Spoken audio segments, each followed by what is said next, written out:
guys, here we go. Some tech issues leading into this moment, thanks to your friend and mine, Curtis, the tech dummy. Guys, I want to say hi to everybody tonight. Trevor, Juan from Sports Dynasty, Jedi Kevin from from Jedi Sports, and then my man Tommy over Mafia Sports Report. I say hi to everybody. I am now doing the hosting thing. We're going to talk about week 2, week 3. Let's not talk about my tech issues because I need lots of help. But I think by the year 2050, I'm going to be ready to rock and roll with this live. So how's everybody doing? Pretty good, pretty good. Doing well. This is the way. Could be better. Well, it's very hey, what's going on? I gotta say hi to the peoples. Hello, Amy. Bills fan. Hey, Curtis, put Juan down below next to his co-host. Oh man, you Trevor. Drag, right? You do Yeah, drag you got it. thing. Yeah. Oh, wait, No, now you're dragging. Now you put Trevor. No. Right. Oh wait. What is There we go.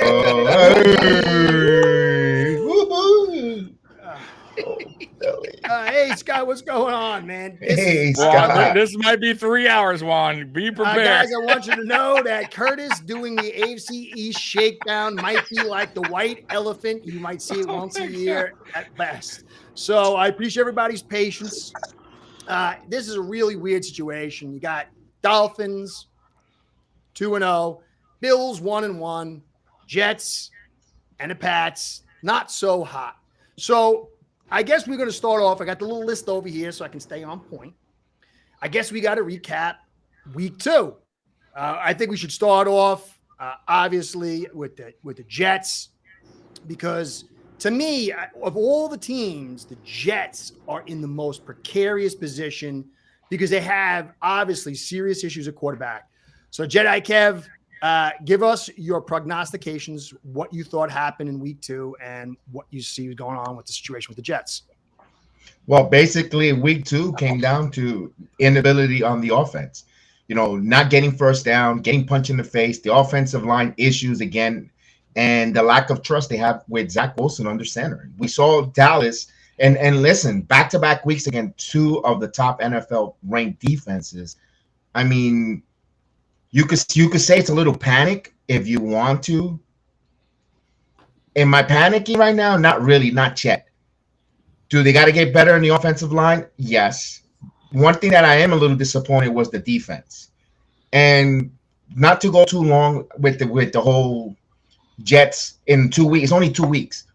Mm-hmm. We're 1-1. We're not 0-2. We're 1-1. We win. If we win on Sunday, we go 2-0 in the division, and we're 2-1 all in all. So wait, that's right. Yeah, you beat the Bills. I totally forgot about that, man. I was yeah, that's right. I totally forgot about that. Sorry. They lost in the long run, not me. Yeah, we'll be fine.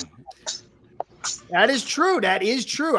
For some reason, it stuck in my mind. The Jet, I guess, it must have been the big loss of Aaron Rodgers that stuck in my brain. That's right. Yeah. Mm-hmm. Yeah. So keep going there, sir. Yeah. So basically, we got this game coming up tomorrow. I know the weather conditions are going to be atrocious. It's going to be field of position, defense, special teams, and running game. And we're going to find out. You know, a lot of us Jet fans are happy that Brown is out. So maybe we're going to get a different look with the offensive line, and we got to just pound the football, pound. And do we have enough? Can Zach Wilson make the easy plays and mimic a certain team we saw on Thursday night with the short passes and with the talented receivers run after the catch? I know I'm getting a little ahead of ourselves there, but looking forward, you asked me about the game against Dallas. They got punched in the mouth, and I kind of wanted to turn that page because that was frustrating. That was an extremely frustrating game watching that against Dallas. And I'm still not impressed with Dallas on the offensive part there, but the Jets, they just pooped the bed on defense. They're supposed to be this great defense. And you got guys who had a pick 6 there in Sauce Gardner, and he couldn't even cover that. I mean, maybe you need to put a little more sauce on those hands because you couldn't get that. He had an inability of getting those big picks and scoring, and that just totally got me so frustrated with them going forward. But you know what? New week, a new day, and let's go. Another week of practice, another week under the belt with the quarterback. Anything can happen. I think we're missing. How much value do you put as far as the loss on Wilson with 3 picks? Those two picks at the end were garbage. They were playing from behind, and I'm not saying he's the greatest thing since sliced bread. The game was they were in a predicament where they had to throw the football. The running game was out of the question. He had to now throw the ball. You had to get back into it. So I'm not going to put too big stocks on those two. One of them I'm going to have them own it. The other two is going to be because they had to throw it because they had to come from behind against Dallas. They just couldn't. They couldn't get there. What bothers me with Zach Wilson is the short, incomplete. If he's got to throw a slant or anything short, golly, I'm cringing. Now, the ball is going to be thrown down vertical game, anything over 15 yards, deep ball on the move. This guy has a cannon. I don't know what it is that it can't translate with him. I don't know if he's got happy feet, tippy toeing, or what, but something with him with the most easiest plays, he just tends to make it so rigid. It's frustrating with Zach Wilson, and I can see why everyone in the NFL wants to beat up on the poor kid there. But there's a reason why he got drafted in the NFL. He's got talent, and I don't know if he's going to be unlocked with the Jets. Only time will tell. All right, so 12 of 27 though, Curtis. I know the interceptions at the end. I get it, but 12 of 27, like that's not. Well, that's something I want to get into. I actually want to bring a stat out for all 4 teams. This week has not been a usual week for me. I was sick all week. I had to go to the doctors, had some stuff. So I wasn't able to really prepare for the week the way I wanted to. But today I was able to get some preparation in. And for me, this stat I think is going to be absolutely key for all 4 teams. And I think it talks about what you were saying, but also about what Jedi Kev was saying. Bills right now are second in the league as far as time on offense, 36 minutes. Now, the Pats and the Dolphins, they're 20th and 22nd at 29 minutes roughly apiece. The Jets are 32nd with 22 minutes on offense. But time doesn't always detail its number of plays. So I want to carry that or marry those two quickly. Now, the Patriots actually have the most. They were they had 74. They were fourth. The Bills were fifth.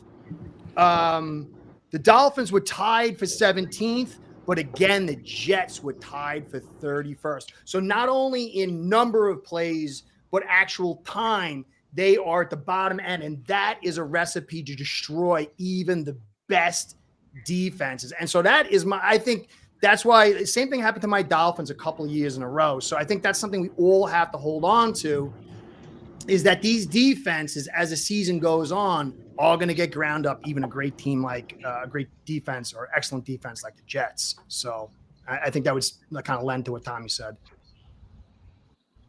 I agree with that. That's why they have to establish the run. And you saw Breece Hall came out and made a statement. Only four carries. I mean, you spend money. You spend another $8 million on Dalvin Cook, who, by the way, looks like he's disinterested. He looks like he doesn't want to play for the Jets. After Rodgers goes down, you could tell by his whole body language and his whole demeanor, he doesn't want to be there. Take the money, though. All right, so now I want to carry that to Juan and Trevor, because you two guys are meeting up this week. You saw Breece Hall put a little tweet out, or whatever they call that thing he put out there, kind of saying, I didn't get the ball or whatever.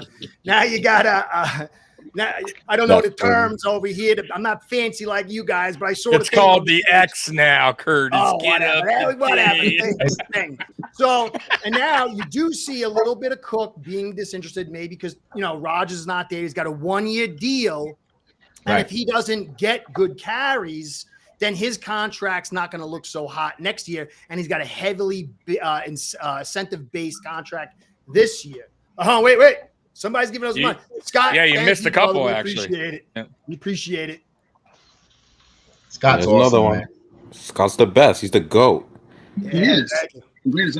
You know how to show it on screen, right, Curtis? As I'm doing that. You did it already. Okay. Just want to make sure. I'm trying. Hey. Haven't I proven to you I'm a tech master? Why do you doubt me? Why do you doubt? That's crazy. Anyone that calls himself a tech master is probably not a tech. All right. So anyway, Juan and Trevor, to me, I really thought Jets and the Pats were going to obviously do much better than they are. The Jets did have that week 1 victory at the cost of Rodgers, the comic blast. But now you guys are sitting here. It's a critical game, especially for the Pats. And Jets, they could theoretically pull themselves back. And what are you seeing from the Jets after last week? I'm gonna be real with you. Yes, the defense is stellar, but you can't really ask them for much when their offense can't. I think about it. Kevin had mentioned saying that he's not impressed with Dallas' offense. To be fair, the last 2 games, the offense didn't have to do much. You know what I'm saying? When they didn't have to do much when the defense pretty much wreaking havoc on the offensive lines. So of course, most of the time they have short fields anyway. So it's whatever. But to me, honestly speaking, I'm gonna be real with you. I see more of the same coming in tomorrow. Zach Wilson against the New England Patriots is worse than Sam Darnold seeing ghosts. I'm not gonna lie to you. He just can't. He just can't grasp reading NFL defenses. We see it every start. We see it every start. He struggles trying to pick up certain schemes, and Belichick has had his way with him. So I'm not gonna lie to you, especially with how beat up their offensive line is. I think New England's defense is gonna tee off on Zach Wilson again. And it's not much they can do about it.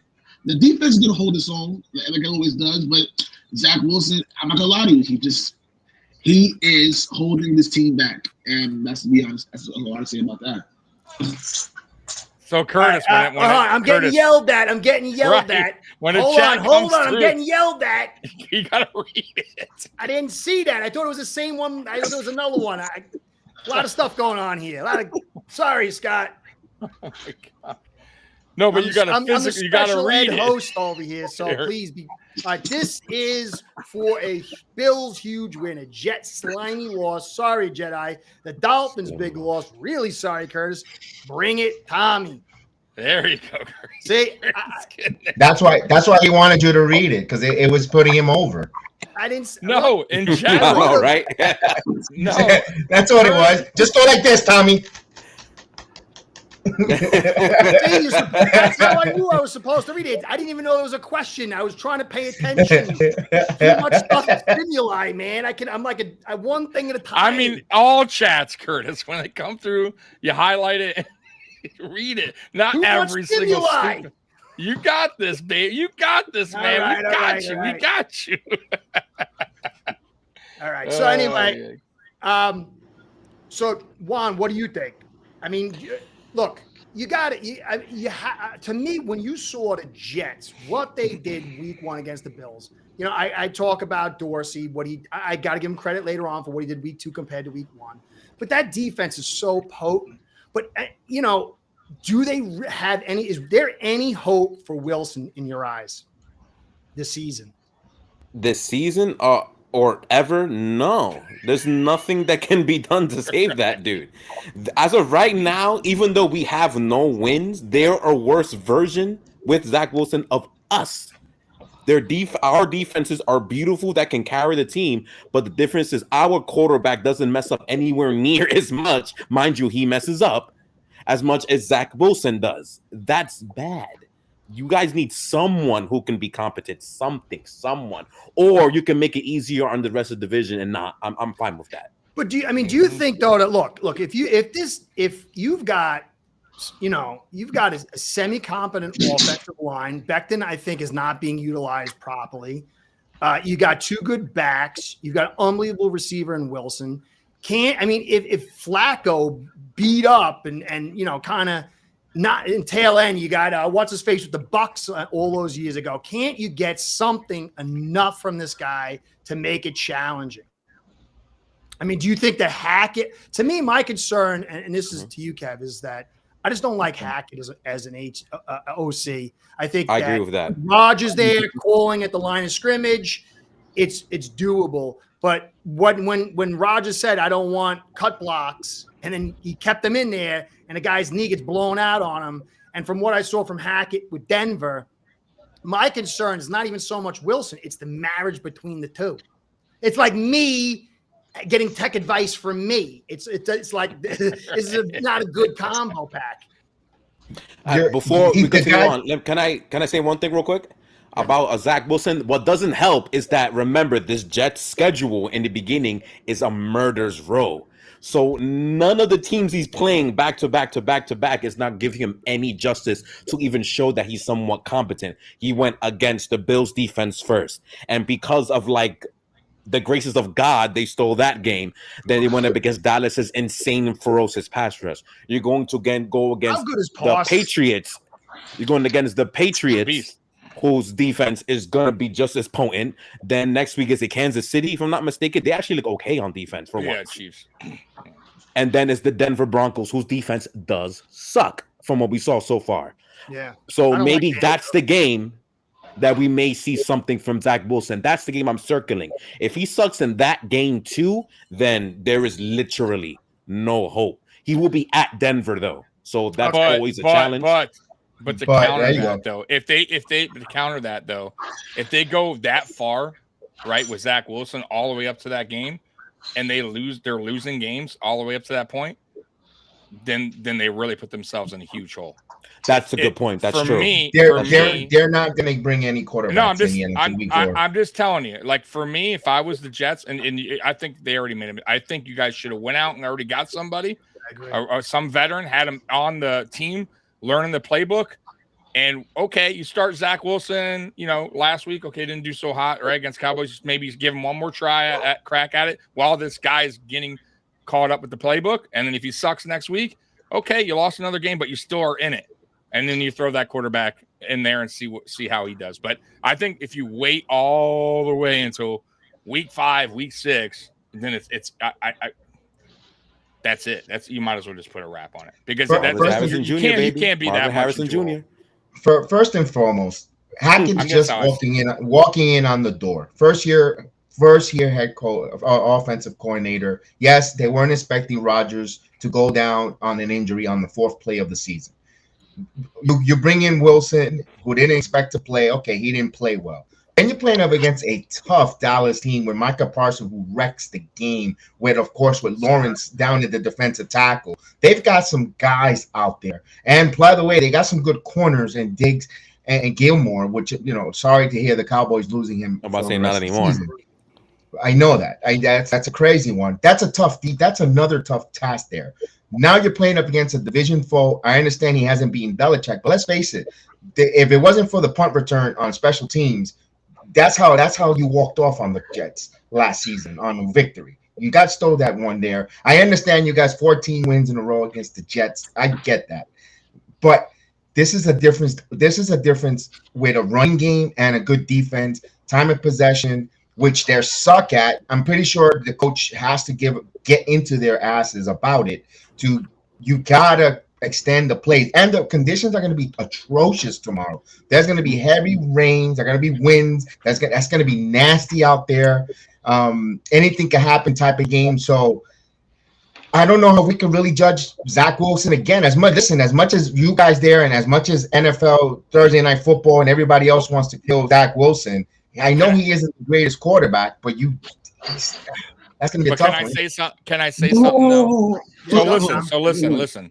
So that Jets game that you're talking about, and I get it, you're going against tough defense, but and I understand that you got your, he's just your OC just got here, but you have reliable running backs, right? And to Breece Hall to have 4 carries against Dallas, and to give Zach Wilson basically throwing him, saying, "Hey, 27, we're gonna have you throw it 27 times. We're gonna actually have you run it 5 times," is wild to me. Like it doesn't matter. I told you after week 1 that I felt like you guys should have. I think you guys should have established the run game moving forward. Like definitely 100%. Be more run than pass, and you more than capable of doing it. But I understand you play from behind, but the final score was 20-10. I mean, really, if you look at it, Dallas scored 7 in the first quarter. You scored 10 in the second. They scored 11. So how much behind were you playing? You look at the third and fourth quarter. Third quarter, they score 6. Fourth quarter, they scored 6. You weren't that out of the game. You still could have ran the ball. You chose not to. You chose not to establish the run there. It was a tough game. They were outplayed. You see, this is the thing. This is the thing for me. Not for that guy. Not for this that is guy. why I agree with you. I agree. Yeah. This is why I don't like Hackett, and I think the process they're thinking with Wilson's not smart. Even if you're down, the object is you're likely not going to win the game. It's to build confidence in the offense and the receiver. You run the ball and get some successful drives and some points.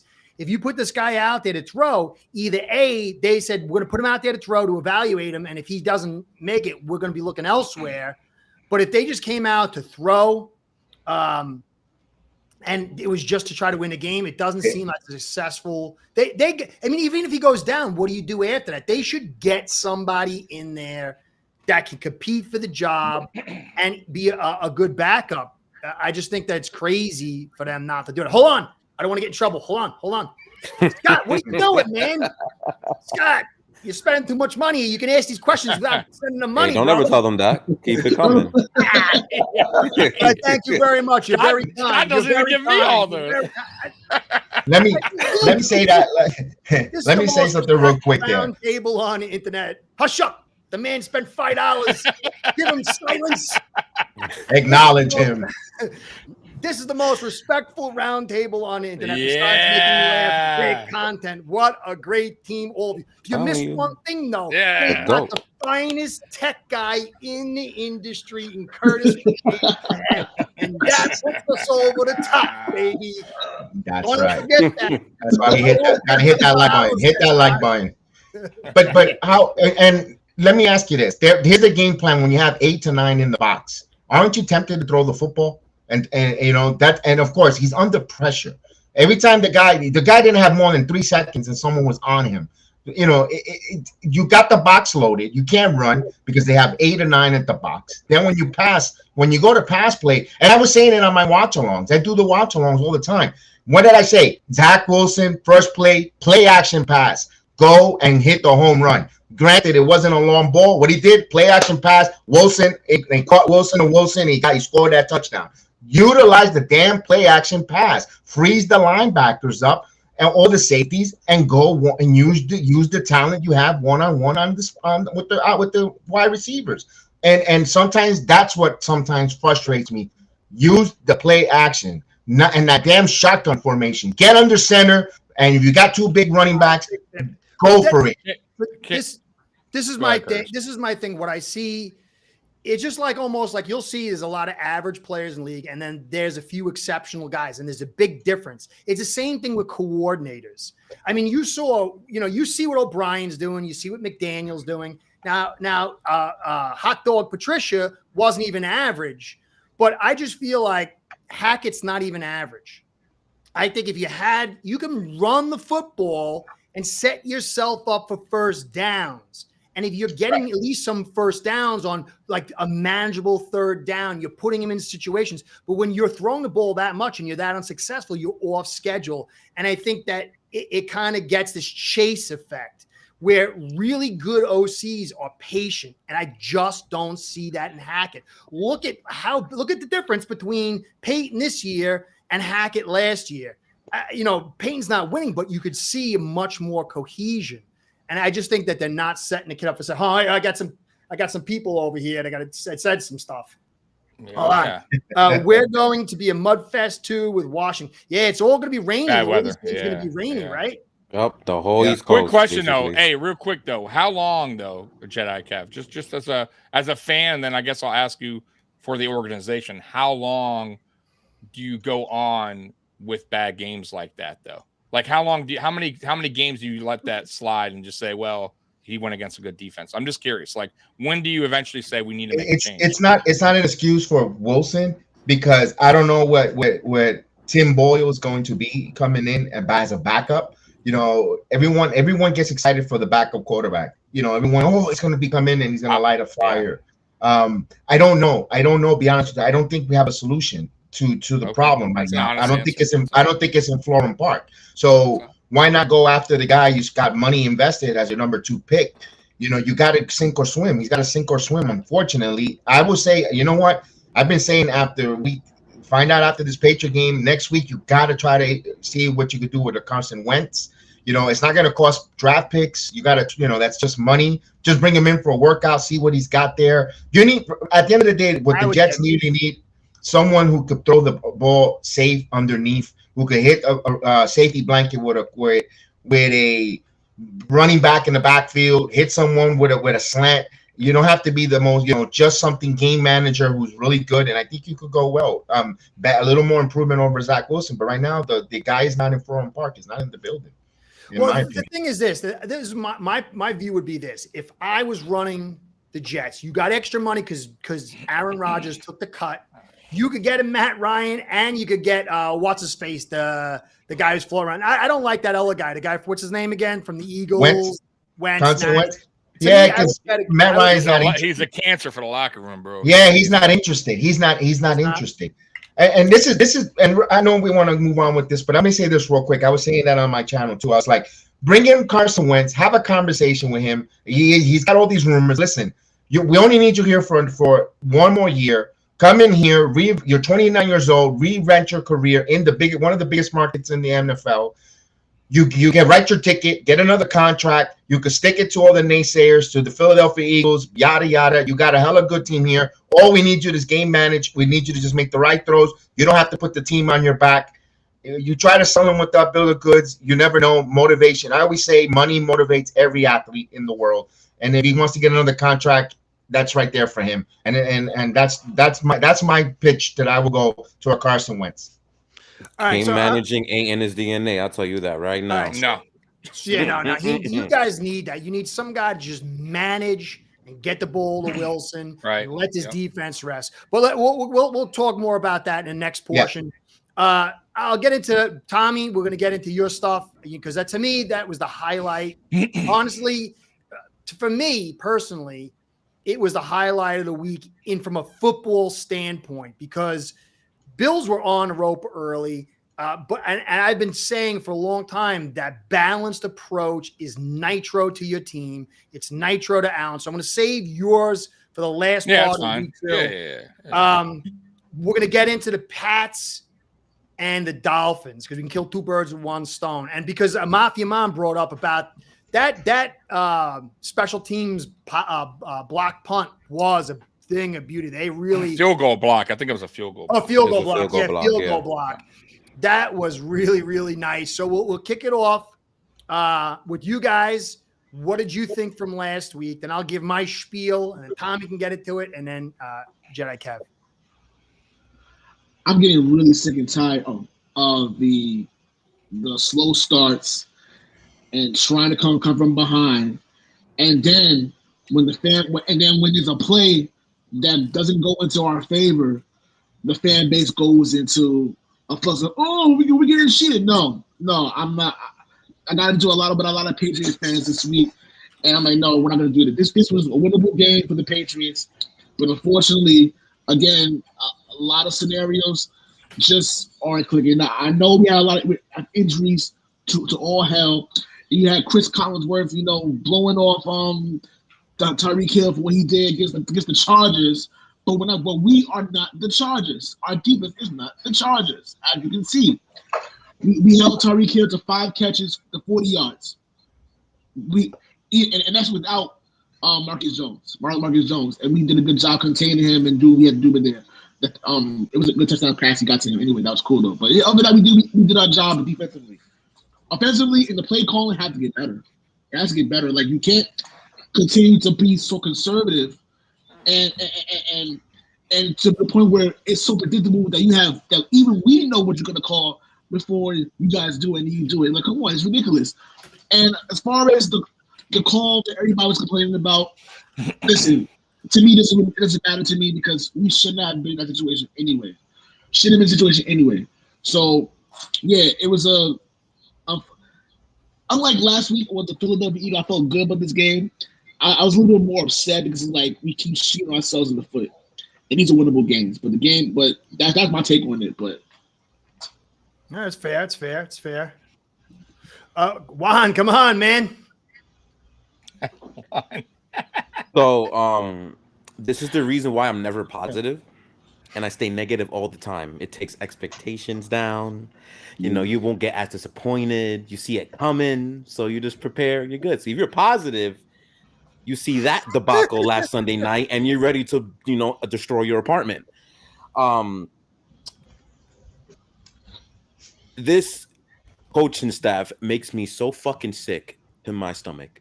It's insane. It's just remedial at this point. What we've been seeing the last 4 years. I didn't know a singular quarterback can make someone look so good that when they lose them, they look like they shouldn't be coaching ever at any point. People were raving about this little 3 safety horse shit that we saw in Sunday night, and I thought that was one of the more dumber motherfucking game plans I've ever seen. You basically played prevent defense. You played prevent defense to the point where Mike McDaniel took one look at it and was like, you're going to give me 10 to 15 yard cushions on every play? Okay, I'm going to run down your throat. I'm going to throw right there. You know, Tua likes to throw down there, right, in 5 yard line, right? He loves to take what's given to him most of the time. So that was easy money for the Dolphins.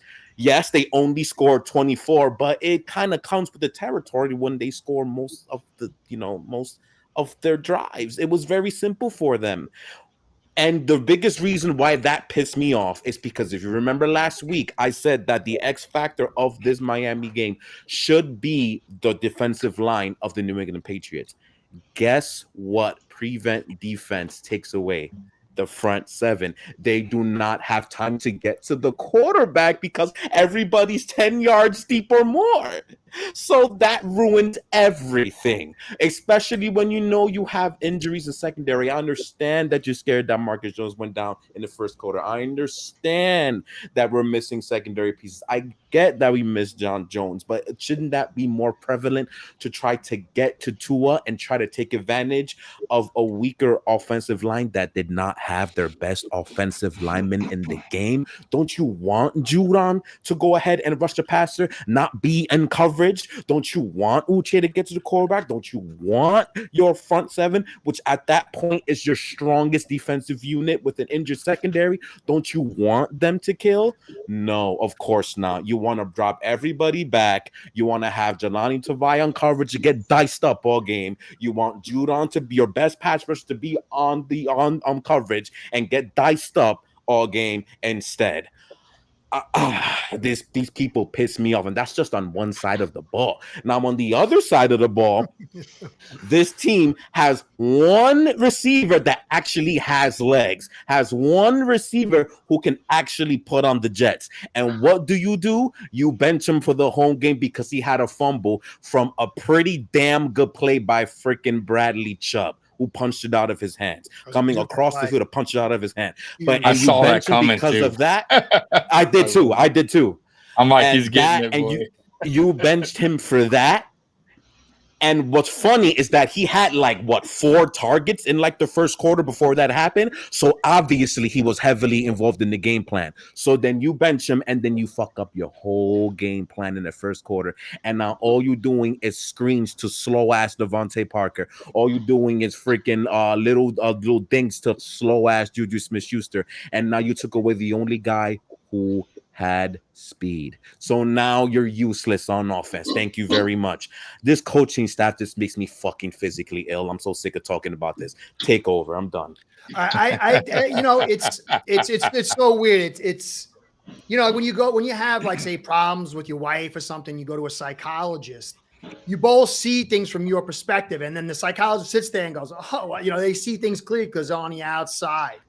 And I hate to do this because I still really hate the Patriots as a fan. I'm not I don't hate them like I used to when I was a kid and stuff, but I don't like them. It was sucked. I rooted against them for so long. It was annoying watching them win. But if you watch the Chargers play against the Dolphins the week before, trying to play man, trying to attack in the blitz without having the ability to do it, I just felt like on the defensive side, Bill was like, listen, let's keep in front of us, get it into that red zone, and then that neutralizes their speed because now when you're in that box, if we can keep it to 3 and maybe make that big play.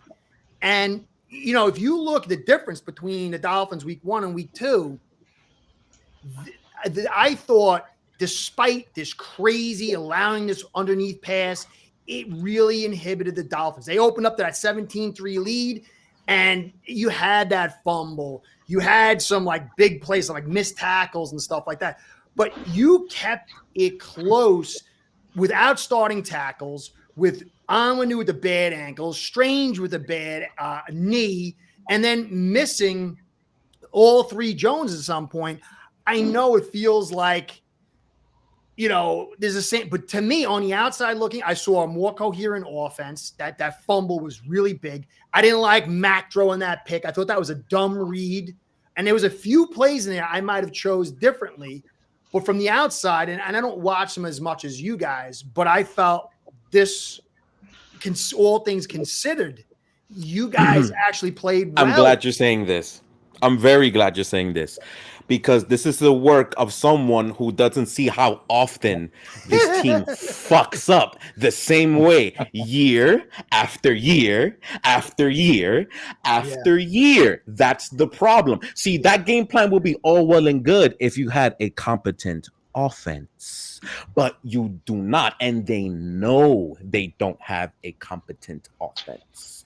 So at that point, yes, theoretically it would work, but we don't have good linemen, as you saw, because Andrew Van Ginkel looked like prime Von Miller when he is nowhere near as good as this Von Miller, let alone Denver Von Miller. So that should never happen. You know you are like that. So then I don't understand. No, I agree. Again, that's the one thing I will hold on to. I'll say as an outside looking in is you used to be a team that never really beat yourself.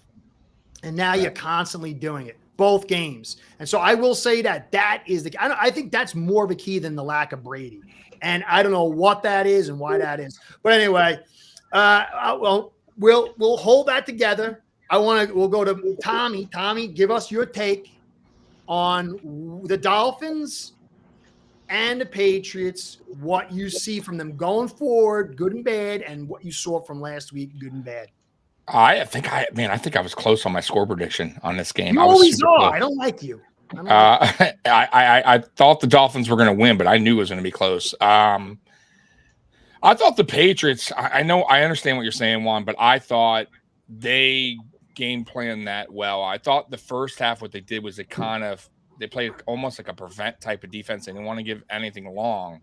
And in that second half, they totally shut down the Dolphins. They gave them 7 points in total in the fourth quarter. I think they finally scored that touchdown, that run. Other than that, I felt like they locked in on Tua late in that game, put a little bit more pressure on him. They did change it up in the second half. They changed 100%. It up, and I don't think the Dolphins were expecting that. I think the Dolphins were expecting them to stay in the same style of defense they did in the first half. And I felt like the Patriots came out in the second half swinging a little bit, giving a little bit more pressure. And Tua, kind of saw Tua was a little, I think, caught off guard at times. It started throwing some bad throws. But as far as the Patriots offense, man, it's just like when they finally get going, it's kind of late, and too many mistakes. The last play, man, I got to say that was super close, but maybe they got it right. I'm not sure. I got to be honest with you, but it should have never came down to that. But yeah, I mean, I still think Mac Jones is average, and that's the problem. I think they need to figure that out in the future. Offensive line, it was banged up, so that doesn't help. Their running game, they can't get the running game going, and they have a hell of a running back, but if you can't get run blocking, it's not going to help you. And so really, it's offensively is where the Patriots are really going to struggle. And the defense will continue to put them in this predicament, or at least close games, but this is not going to, I think, against better teams, that's where the Patriots will lose. Maybe against a bad team, their defense can keep you in it, and then the offense will get just enough points to win. But you're going against a high-powered offense; they're bound to score a touchdown, and they did, and it was just enough to beat them. Because there's no way the Patriots are going to hold them to 0 points in the whole second half. 7 is remarkable. That's a great. You can't ask for better than that. I'm gonna agree with Jessica here. I think what she's saying is, let's be honest, it has been easiest to get the Pats the first month of the season, even with Brady. I think the Pats will be much better this season. And as Scott also said, it's tough to stop Waddle and Hill. It really is. I mean, I just want to say one thing. I'm not falling for this. Did everybody feel the same way? I felt like Gonzalez is an amazing pick for you guys. I feel like he's wonderful. He was beautiful. I love him. I think that, it's something. If you get Jones back and then Jack Jones too, this secondary will be a very tough secondary. Yeah. So Tom, do you think the Patriots? Tom, do you think the Patriots can make their way to being a team? No, you think they're finished? No, I think I just don't listen until they concentrate back on offense, and they're not going to as long as Bill Belichick is GM of the Patriots. They will continue to be in the situation. They have to go back and they have to find a GM that's capable of drafting offensive. Joe players. Agrees with you. Hooded Rat does need to give up the GM role. Yes. Listen, that's really what it is. He got by with Brady because Brady is the GOAT, and he got by with that. And that's just the way it goes. But once Brady left is where you really saw his drafting really take effect on that team. And I think his overall, just even free agent moves, who he's bringing in on offense, who is he bringing in? So that's the question. So I think Bill has to realize that he needs help as far as GM. He needs somebody. I think the owner needs to see that, really. Not even Bill. I think the owner needs to take charge. I hope Bill gets fired. I don't want him breaking Shula's record, but that's just me. He's a hell of a coach. Listen, he's the most prepared coach I would say ever. Like, that dude brings it. You are not going against that team without that team being prepared. I will give him all the credit in the world, but you still have to have the players on the field to make it happen. And I just think offensively is where they've been stuck in the mud since Brady left, really. All right. So Jedi Kev, you're meeting them this week. You saw that my Dolphins and their Patriots, I know it's going to be hard because you're playing them this week. What do you see from them from last week? How do you see them coming into this game? And do you see any hope for the Patriots? And ultimately, what do you think about the Dolphins? First and foremost, when it comes to the Patriots, you guys got to give the Jets a lot of thank you, because if it wasn't for Bledsoe going down and going hurt, Brady would never have gotten into the game. The fact that you're saying there should be a Mo Lewis statue in Gillette. I agree with you 100%. Absolutely. And to give thanks to the Jet organization for that, because you guys were killing Bledsoe. You guys couldn't stand Bledsoe. You guys stepped in some big dog shit when he stepped into Brady getting under center, and the rest is history, because you guys, that he was going with Bledsoe, and maybe you might not even win all those Super Bowls if he would have not got hurt. Belichick is a hell of a defensive-minded coach. The problem is here, this is an offensive league. If you're trailing and you're behind right now, it's tough to get back, especially when you're asking Jones to throw the football. He got 246 yards passing, but listen, that's empty calorie stats. The same way I'm saying, well, Zach threw those 3 interceptions. That's empty calorie. Those two of them are empty calorie stats. They're trailing. When you only held to 3 points in the first half, it's a tough. Unless if you're playing week 1 and you're down by 10 and you bring in Zach Wilson and you come up and win it, that's a different story. But my point here with tomorrow's game, if the Patriots play the way they played against the Dolphins, I want them to mimic. This is a copycat league. I want them to copycat that freaking 49ers offense against the Giants. Dink and dunk, yards after the catch. If you're giving me the prevent defense, utilize that. You know what? And if this idiot Zach Wilson can't throw those balls, dink and dunk, then we got an issue here. Now, as for the Miami Dolphins, you don't have Tyreek Hill, so you won't do that. I'm telling you right now. But we got Garrett Wilson, man. And Lazard. You don't run a 4-2. And you got Nicole, but he's still NFL. There's fighting words going down over here. He's still the rookie. He's still the rookie of the year. He's still the rookie of the year, and he's still dynamic. You guarantee me, if you guys will say we'll give you Garrett Wilson, you would be the first one to buy that plane ticket on Spirit Airlines. I mean, that has nothing to do with this conversation. All I'm saying is, but my point is, he's still a good player. I never said he wasn't. What I'm telling you is that he doesn't run a 4-2, and he doesn't have a mate who runs a 4-3. So why would we run a 3 safety defense if you guys don't have fast guys like the Dolphins? That's what I'm saying. I don't. But if I see that defense, but if he goes in that same defense, we're not. You That's want what I'm telling you. So you know what? We're gonna run the football down your throat with the bad weather. That's the thing. There's pick your poison. At the point end of the day, the Patriots are always gonna be playing from behind. And you know what? I'm okay with that. I hope, you know what? We need to get on the board first, play from behind. And I don't think your quarterback could get you back into it, no matter who it is. You know, but the Jets got to play from behind. And the way the Patriots are making mistakes, uncharacteristic of a Bill Belichick team, you got to capitalize. Because let me tell you something. I never seen so many mistakes from your players on a Bill Belichick team. I haven't seen that. And I sometimes, you know, and then you want to blame the coach. You want to blame the coach. For blood. He's dripping with blood. He's going in there. What's funny, though, is that he's talking like he has Jalen Hurts or Tua Tagovailoa in his team. You have the third worst quarterback in your team. You're not going to be scoring them points, dude. Mac Jones you guys are trying to get rid of Mac Jones out of your freaking game, out of your team. You guys can't stand it. You guys want the Zeppy guy to quarterback from the guy. You mean the Zappy guy that we cut last month? You mean that guy? And you brought him back there. Come on. I mean, come on, man. I understand too. I understand Wilson's. Not making no sense, dog. All right. No, you got to take your lenses off, your Patriot lenses off, and see the game. My God, you freaking New Englanders. Jesus Christ. What are you thinking? I mean, New York is reeling for New England. I don't even get it. I don't get it. That's my rant. I don't even understand any of that, but okay, cool. All right. Well, we were once the most respectful AFC East community. Now it's been blown to hell.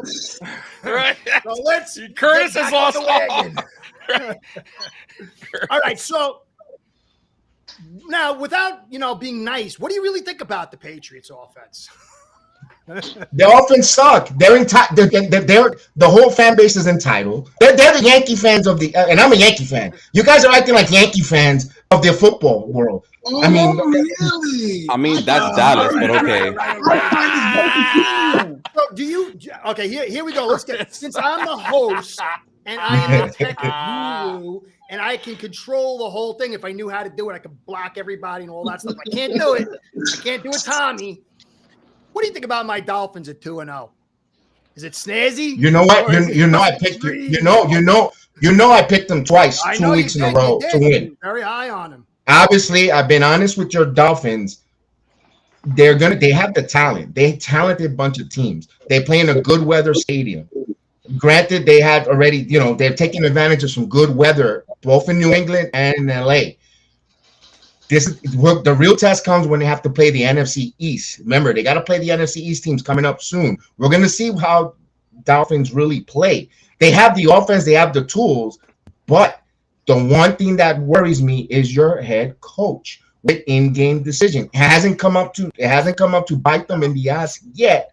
It hasn't come up to bite him. He's been calling good managers. Phenomenal. Kev, I've been one guy that hey, Scott, again, what are you doing, man? Are you taking money on this thing, dude? I feel like I'm a drug dealer over here. Don't say no. This is the most disrespectful round table. Well, I don't know. I don't know, Kev. I don't know. But listen, Curtis lost all control. To be honest, I was very concerned. To me, the number one concern I had, it was just a little bit above the offensive line, was the coach. He was a green head coach last year. That you got to expect disasters. Right. And I wasn't sure if he was the guy for us. I like certain elements, but it takes a lot to be head coach and caller. But that first game was like everyone was going crazy over it. And I was like, all right, well, this is what he does, is what he wanted. And Staley went full retard. But the second week, the way Belichick called, he put him in a situation to play the small ball game. And last year, he wouldn't have run the football. He wouldn't have, played small. It was a second down. It was a first down and long, or second down because of a penalty. And he threw a screen to Waddle. And it wasn't things that he would normally do. And I'm not saying it's going to play out for the entire season, but I liked what I saw from him week 2. Still a lot to write, but I think at the very least, he has taken a step forward. So I think that. Let me ask you this, Curtis. So you're seeing growth in your head coach. Am I correct? You're seeing him. Point, yeah. It's too early to say, but yeah. So the head coach, your head coach could grow, but Zach Wilson can grow as a player or any other player. No. Zach Wilson ain't growing anywhere. Time out. We've seen him for 3 years. It's been 3 years. I understand. I'm not saying he's gonna be great. He stinks. But could it be? You know what? A broken clock is right twice a day. Could it be that this Sunday could be where the broken clock could be right? It could. That's It all could. I'm saying. I'd say, Kev, this. All right. So you have all the pressure. You have Hackett, who most people would say we're not considering him to be anything better than an average OC. And then you have an offensive line that's a little bit sketchy. They stink. Let's call it they stink. And then you got a history of not being successful for Wilson. And for me, anything's possible. But if I'm going to bet the house, it's going to be that Wilson's going to kind of do more of the same. And then as the pressure ratchets up with each loss, it's going to become even harder. I have a question. It's not really a question. It's more like Go on, Trevor. Last season, the last season, they just were 7-4 last year before they with 7-4. They were winning games in spite of Zach Wilson. You had Garrett Wilson literally throwing Zach Wilson under the bus because he couldn't get it done. 7-4 with that defense. The offensive line was still kind of a little iffy, but they were running the ball before Breece Hall got hurt. They were playing well. They were winning games in spite of Zach Wilson. It's been 3 years since he's been drafted.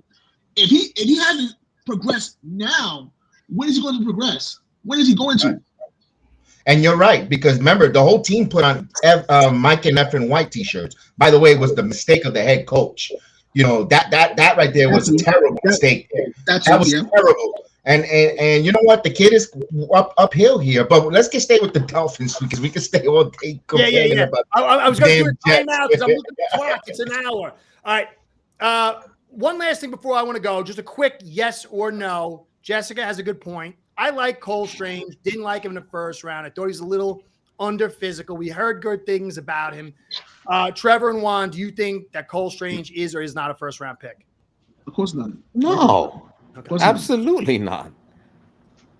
Okay. No, all right, so let's get on to Tommy. Tommy's been sitting there patient. He believed in his Bills. I gave the recipe. They took it. They look to me as a Dolphins fan, the last thing I want to see is the offense I saw from the Bills last week. To me, that is the most concerning thing, is to see shaky bones go to steady Eddie and get away from fun ball to balance. So, Tommy, what did you think about last week's game? We all know the Raiders are not a good team, but that's not really the point. The point is you've played bad teams and you've still gone the wrong road. You went the right road, in my opinion. What do you think about what you saw last week with the Bills, and what do you see them going forward? Yeah. So the game plan was perfect. It was a safe but effective game plan to get Josh Allen and this offense back on track. The defense, listen, the defense will always be a very good defense, no matter how anyone says. We have a solid defense without Von Miller right now. When Von Miller gets back, it's going to be very dangerous. But anyways, back on the offense. I thought the game plan was perfect. You didn't ask too much of Allen. There wasn't any designed runs except for the quarterback sneaks on the 4th and 1s, which was smart. You want your big guy to, big quarterback to go ahead and get that 1 yard. That's fine. What I liked early on in that game was when we got down 7-0, our first series was trash. 3 and out, done. So what Dorsey did was, because he had Cook going on early and it wasn't really happening early on for Cook, he got Murray involved early. What Murray did was soften up that defensive line. Then Cook kind of started getting going as that defensive line started to wear down. That's what I like to see. And I'm hoping they start doing that more often, where they get Murray and Harris involved early in the game start, because they're bangers. That's what they do. They go right into the line. They're going to make you pay for every single hit. And Cook is not built like that. He's not going to make you pay for a hit. But Cook is a speedster, and he will hit a hole, and he will take it to the house or get a good amount of chunk yards. So I felt like once Murray came in, kind of started cracking down that defensive line, is when he started seeing Cook run a little bit more, started getting a little bit more patient, holes started opening up more. That part I absolutely love, and I hope they continue that moving forward, because that will be a problem for defenses, because all those guys are capable, and including Harris, who's a really good running back when healthy. As far as Josh Allen goes, they didn't ask too much from him. He took what the defense gave him. He was smart. I thought our offensive line played very well. Even Spencer Brown going against Crosby, who's one of the best edge rushers. Yes, they did help him at times, but who cares? I hear a lot about people are like, oh, Spencer Brown so sucks. They had to help him out all game. I'm like, no, they didn't help him out all game. But even if they did help him out half the time, who cares? If it worked and that's what protected Josh Allen, got the run game going, who cares how they did it? I thought Josh Allen went to pretty much every single option he had on offense. He didn't just stick with Diggs. He gave Gabe Davis an opportunity, Dalton Kincaid. You're starting to see that 12 personnel run more and more and more. It's going to be a problem once Dalton Kincaid and Josh Allen start getting that connection going on. As the season goes on, it's going to be a problem. It's going to be a problem for defenses around the league. Hey, Tommy, I got a question for you. Yeah. I think where was it? I think it was Mafia Mom. Okay, this one. I my usual study week was interrupted. It wasn't, but I remember, was the first series back-to-back draws? They were draw plays. It opened up with draw plays. They were shotgun. Yeah, okay. So so that was also, as this next series went and we got Murray in there, we did go under center a little bit more as the game went on. That's what I think's the key. Now, it is. Now, we did do some shotgun handoffs to Cook later on in the game that worked out. But yeah, I agree. And I think, like I said, if Dorsey is smart, which I do believe he is, he will take what he saw in that game and use it, especially this week coming up, which we'll get to, where you're going to need to run the ball. And yeah, I just love what I saw. And then defensively, if you saw what we did against the run against Josh Jacobs, first time since 1970 that a running back who led the league and running rushed for negative yards. So I thought that was a great bounce back for the Buffalo Bills defensive line to shut down one of the best, to do it in Josh Jacobs. So you got to give him love for that. There's still a little bit of work to be done on both sides of the ball, no doubt. But I like what I saw, man. I really, really do. All right, now I'm gonna have to do the same thing I had to do. I like Allen. I'm a Dolphins fan. I really do like Allen.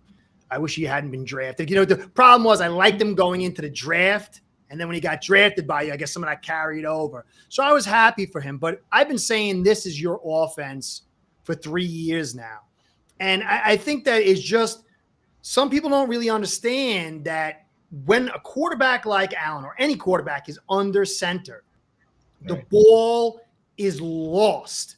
When you're in shotgun, the angle is the linebackers and safeties and whoever's playing zone, they see it clearly on those draws. And so when you get under center and you run legitimate run game where the offensive line's not coming up in pass protect on a draw, but actually shooting out, and a guy like Allen, who you fear going to the perimeter, you fear his ability to go deep, when he turns his back and they can't see that ball, it changes everything. To me, the opening series was more of the same. And then that second series, they changed the philosophy dramatically. And to toot my own horn, it's the philosophy I've been saying for a long time. And if you notice through the first half, they had some play action rollouts and the tight end was wide open. And that whole framework right there is the key. But to be fair, also, this is the first time under the McBean era that we had a bigger bruiser back in the backfield. We've always had smaller backs in this era of McBean. We've had small 5'7", 5'8" guys that don't really. But look. I'm just saying, but Curtis, you have to still, even if you're under center, you have small running backs. Like Cook is not a banger. It's a guy that's going to get tackled. That's not what he does well. So Cook is Singletary last year. Singletary a little bit stronger than Cook, but he's not a Murray. He's not a guy that's going to shed off a couple tackles, make the defense pay for every hit they make, right? Wear them down. Boom, boom. Even if it's 3 yards, 2 yards, 4 yards. Every time you're doing that, you're wearing down that defense. You're just chipping them away. You couldn't do that throughout the year. I'm just saying. I'm not saying you're wrong. I know what you're saying under center. I'm just saying, as far as running the ball effectively, I'm just saying for this season, it's the first time we've had guys. Sorry, Tommy. I love you, but I feel like it's a get out of jail free. It's not a get out of jail. I'm not disagreeing, but I'm not disagreeing with you. I'm just saying it's the first time we've had that. You had Singletary, who runs bigger than what he does. But he's not bigger than Murray, and he's not bigger than Harris. To me, if you look at the production in the run game, the majority of it comes from the offensive line creating yards before contact. And we didn't also. And when the linemen fire out, great, and I love that. And when the linemen fire out, and you're under center, and the linebackers have to stop to read, it gives them that split second. But I'm not disagreeing with the under center, though, Curtis. You also brought up a great point about offensive line, and the same goes towards the Patriots. Now, if you see Stevenson's numbers last week against you guys, those are not Stevenson-type numbers. That's because the offensive line is not really doing their job. Now, listen, he had a lot of carries. He called me up to play, and I wasn't available, so they got the other guy. But if you look at the Bills' if you look at the offensive line, Curtis, this year for the Bills, it's massively improved. Osiris Torrance is a run blocker primarily. He's playing phenomenal. He's playing phenomenal. Really well. I know. And then you got McGovern. You called him, man. I know. You got McGovern, who's a run blocking offensive lineman, guard, who's playing pretty well as well. Mitch Morse. I mean, Spencer Brown, love him or hate him. It's not terrible. So I think we have a capable offensive line this year compared to years past, is all I'm saying, where you can run a little bit better than you did in years past. And I'm not disagreeing about the under center. I think you're totally right about that. And I hope we see what we did last week and continue that. But I'm just saying, I think you also have to have the personnel to run the ball effectively as well. You know, you can't just say, well, it's always under. I do think it's the same thing I would say with Wilson. If you don't have the right calls, the right philosophy, it doesn't matter. You set the right philosophy up, and then it will enhance the personnel, whether they're the perfect ones or the best ones, whatever. But to me, the philosophy is the same thing with the Dolphins last year. I disagreed with their philosophy because they didn't run the football enough. Now they had flaws on the offensive line and whatever else, but you've got to have the right philosophy. I agree. To drive everything. So that would be my disagreement. So real quick to that Jessica comment that she said about Cook did great yards after first contact. He did, but that was towards later of the game. And that's when the defense was already starting to get wear out. Like that's all I'm saying about Cook.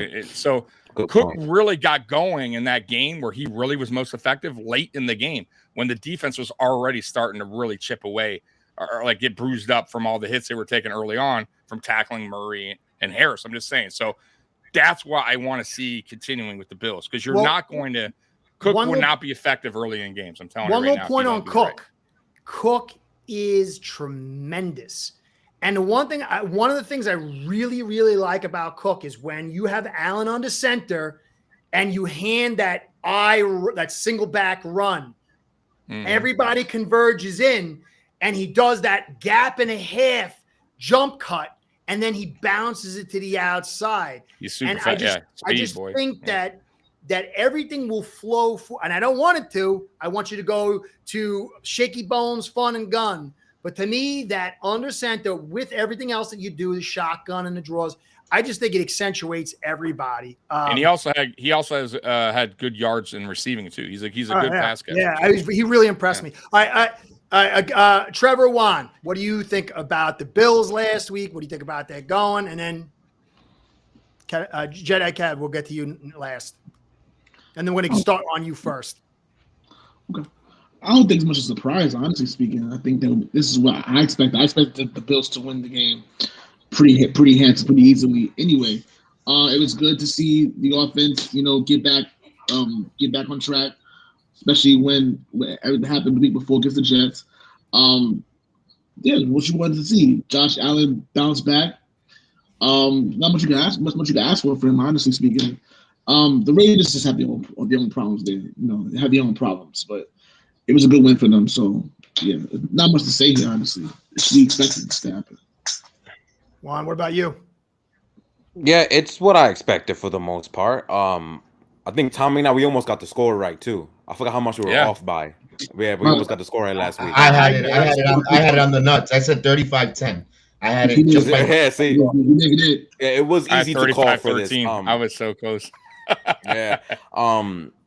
When you're going against a team who is weaker than you in the trenches, that's bound to happen. The Raiders do not have a good offensive or defensive line, so it was pretty easy that this was going to happen.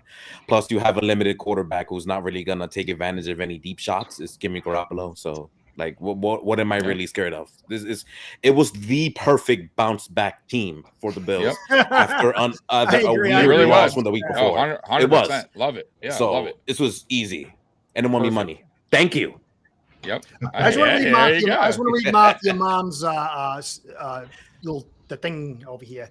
The stats show that play action is effective regardless of the team being able to run the ball. Josh is great off play action, and obviously play action is more effective on the center. Yeah, and I think that's the thing. I talked to Tommy last year. I said, watch teams that play Josh Allen. When he's in shotgun, he does the play action. They've already dropped. And even though they've dropped, he still runs the play action, which is wasted motion. But if you go back and you watch this last game, when he comes out on the center, they were holding and biting. And then they even started to bite later on under the play action. So I agree, but that under center stuff kind of, again, sets a table for everything. Kev, lay it to the Bills over here. Both barrels this time because we know they're no good. No. I told you. Look at the date. We're going into October. It's pumpkin season. A nice little squash matchup when we call it in the wrestling business. This was a nice squash there by the Buffalo Bills, and we called it. We saw their good job there bouncing back. Although I'm pretty sure there was a few Buffalo Bill fans were nervous when the Raiders went up. But now when I saw that score, I said, "No, that's just a tease." I thought of Tommy. I said, "Nah, should I text him and bother him? You're losing." But no, I knew there were no way they were going to lose that matchup. Buffalo did what they needed to do. They ran the football. They asserted themselves on the offense and their defense. My goodness, they played a real good defensive game. I'm going to go back to something that you said, Curtis, about under center. I've been screaming this for almost a long time now, is that the NFL has an issue. The offensive line stinks. They went away from the traditional fullback to lead block. That's how you put a Singletary there to run, and who's undersized 5'7" running backs. You need a fullback to lead the way, break, make the path, get in the hole, and push. Is that these defensive linemen are much more stronger, quicker, agile, and some of these guys want to be quick. They have, and it's just the modern times. The offensive line stink all around the NFL. No fullback to lead block, and this is the problem I have. I think Zach Wilson's too short. That's why he's got to go in the damn shotgun. If you got to have size. There's a reason why your quarterback, and kudos to the Buffalo Bills, they got a quarterback who is tall, who could play under center, and statistics shows that when he plays under center, like you said, and I'm a big proponent of the play action pass. That's why average quarterbacks who did the play action pass were successful. David Craig, Boomer Esiason. The list is on and on and on. That works. It freezes the linebackers, especially these guys are coming so quick. And with the NFL rules that you can't even, if you have halitosis, you're getting a 15-yard penalty for bad breath for roughing the passer. So use the damn play action to your advantage. So I don't get why they don't, it's simple. It's easier for us to sit on our asses in a couch and say that. I don't know why the coaching staff don't use that more. You know what? Sometimes it's weird, not that hard. Yeah. It's not like bro, it's not. Sometimes it's so obvious that we know it, but yet they don't do it. You're 100% right, Kev. We have a fullback in Reggie Gilliam, who's a good fullback. We don't use him. We have him there. He plays on special teams. Sometimes you'll get in the game, but I agree with you. Like, if you put him in there with James Cook, I mean, he's just another big guy that can get another block. Why not have a guy back there? But they just don't. It's like not fullbacks they just don't do it much. I agree. They want the 4 wide receivers. They want Yeah. If you don't have the time to pass it, you could put 7 wide receivers. If the quarterback is under duress, you ain't gonna get the ball out to anybody. Yep. So yeah. I got a question. I don't get it. I got a question. I feel like that the offensive lines, they're missing the most of all the units these 2-a-days. And I think that I agree. defensive lines are getting in so quickly. These refs are not calling holding penalties like they used to. I just feel like I see so many holding calls in the run and pass. And they're just like, we got to let it go. Yeah. Or else this is just not being offensive style game. Do you guys see as many missed holding calls? Hell yes. I just play a game. It's the point where I'm scared of making it a drinking game because I might not have a liver by the time it's over. Dude, every game I see, I call at least 11. Like it feels like this guy holding, especially in the tackles, they hold a lot. Or they jump early, and they don't. Yeah, or they jump early. Yeah, it happens all the time, man. All right, so we'll wrap up week 2. That's dead. Let's get right into 5. I guess right here. I can't screw it up. I'm reading it. 1, 5 burning questions from week 2 leading into week 3. See, wrote it down. 1. What's the 5 burning questions? I don't know what that means. It's kind of sucks that you have such a beautiful written grand entrance because I kind of don't have them this week. There's no burning questions. I got a burning question. Not Why this did week. you have burning questions? Because I kept working between New York City and New Jersey all week, so I didn't have time to prepare. I'm sorry. That's all right. I know the deal. We'll let it slide. I appreciate y'all. Thank you very much. Questions got burned down. He was burnt out from last week's burning questions. He's got to rebuild it up. I do. All right. Well, I guess we'll kick it off. Jedi Kev, you're coming up this week against the guys who really don't like you. You should have heard what they were saying about your team when you weren't around. I know. No. Because I don't do that. I'll say it right to your face. So what do you think about these guys and their team? Can you have a shot to win? Are you going to win? What's your prediction? First and foremost, I do respect that they have a 14-game winning streak on the Jets. At the end of the day, you are what the records say. I respect that. They have kicking our asses. They have embarrassed us. They have taken our lunch, our dinner, and they put us to bed without supper. There's a good saying in Spanish inside, todo tiene su final. Everything has their ending. And you know what? It cannot rain every day. The sun has to come out, although tomorrow is going to be a monsoon. You know, that's a terrible analogy that I use there. But at the end of the day, I think if the Jets run the football, I think they have enough more talented players. At the end of the day, on Sunday, if you have more talent and you put a game plan, you should be able to Everybody have more talent players than us, dude. You should be able to win. It's not going to be a pretty game. It's not going to be a cute game. I'm seeing this is going to be a very extremely low scoring game. It's going to be similar to that. Remember that 6-3 game when the Jets won on a field goal on that monsoon? That's in, I think, 1992. I believe Boomer Esiason was the quarterback and the kick. That's how far I have the warts. The warts, the hajada, and the hemorrhoids on this team of following this Jets team. Okay. All right. So, Jesus Christ. They have put, I'm surprised I don't have ulcers because of this team. So back to the game here. When it comes to the Jets, they're going to win this game.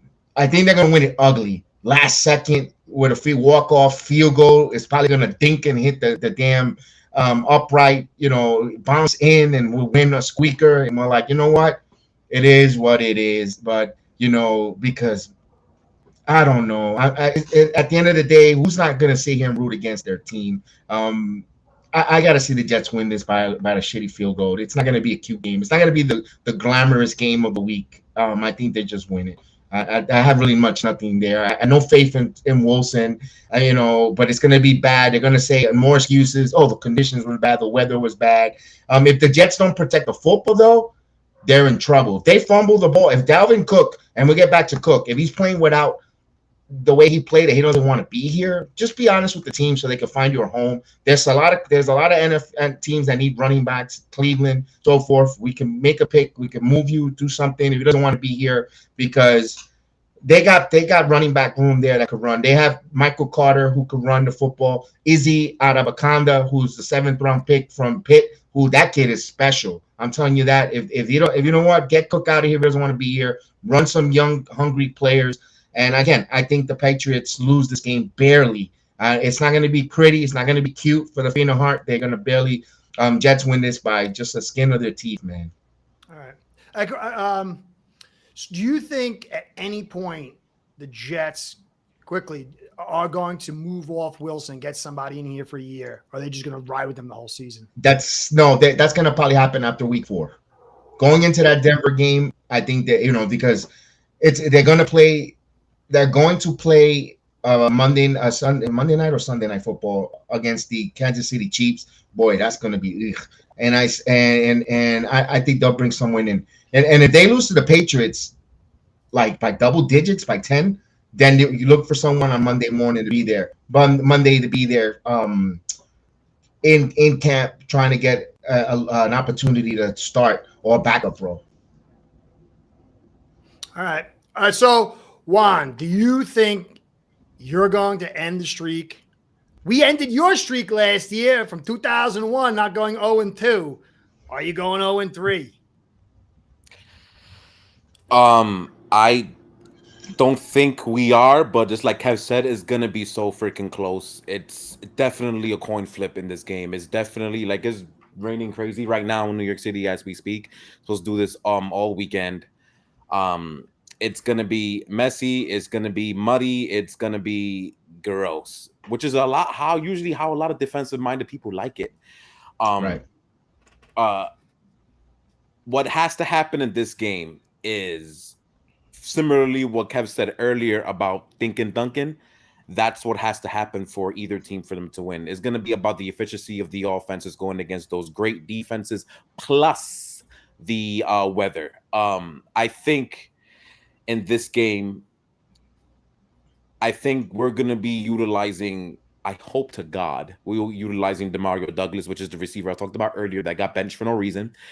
He has to be utilized a lot more in this game in order for the team to have some type of speed, some type of wiggle in order for this game to go on. This is so tough. On defense, though, I think the reason why we'll win this game is because I think our pass rush will finally get home. I wouldn't be surprised if we wind up getting 3 or 4 sacks in this game. And there might be a defensive score in this game, for us to win. I'm seeing a lot of scores on the comments. I think those scores might be too high. I'm liking. Yeah, I agree. Yeah, I'm liking 13 to 10, 13 to 7. I'm liking that for New England more than anything else. It's a lot of people won't be having this in their TV tomorrow. I'll go as far as to say that. I'm doing a watch along, so good luck to me. I'm gonna be watching it too, bro. So we'll be suffering together. Trevor, what's your take there, brother? You should join me on the watch along so we can suffer at the same time. Oh man, I agree with both Juan and Kev when it takes as far as it's gonna be a low scoring game, honestly speaking. I think for the Jets, the rain, the weather could be a blessing in disguise for them. Not asking Zach Wilson to do too much, but I think it's all about if they're able to run the football. I think whoever runs the football officially will win this game. Especially since the Patriots with Ramondre, being sick the first game and not really running the football as too much, not really enough too much, is whoever runs the football officially will win this game. I think both defense are going to obviously cancel each other out. Both stout defenses. I'm gonna say this is tough. I wouldn't be surprised if the Jets end up winning this game. I wouldn't be surprised. Me too. Am I gonna pick them? I really don't know, honestly. I'm gonna say New England wins 10-9. I think it's gonna be that close. 10-9. I can see that. Yeah, but I think that whoever. Yeah. I want to put a quick note. William McDonald will be activated. The Jets' number 15 first-round pick. He hasn't played, and he is a speedster who can get from sideline to sideline. He didn't play the first 2 games because they wanted more experience, a little more depth, with Lawson. But with the rain conditions and his speed and his youth out there, he could be an impact player. You saw him in Hard Knocks featured, so. That we're going to see something different with the Jets, a little more speed, especially with the sloppy conditions. I just wanted to add that real quick. All right. I just want to go. Jonathan over here had the same thing we were talking about earlier. The defense can only do so much. At some point, Zach Wilson has to make throws. Teams are daring him to throw, and that to this point, he can't do it consistently. This is to the Jets' detriment. I think that's going to be the spotlight. Can Wilson actually do something to get this team over top? Tommy, what's you're Mr. Predictor of the scores and stuff. So basically, I'm going to say everything you've done up to this point is sheer luck unless you get this one exactly. So pressure moment for you. So you have to be exact or you're a charlatan. It is in New Jersey, correct? Yes. Yes. Yeah. First of all, and nobody's mentioning it, it's the worst goddamn field in all football. Kev said that the last 2 weeks. Kev said that. We've been saying that forever, man. And if it's rain, I'm just saying. But you didn't mention this game. If it's raining, it's going to even be worse. That field is terrible. Players are going to be sliding around. Offensive linemen are going to be sliding around.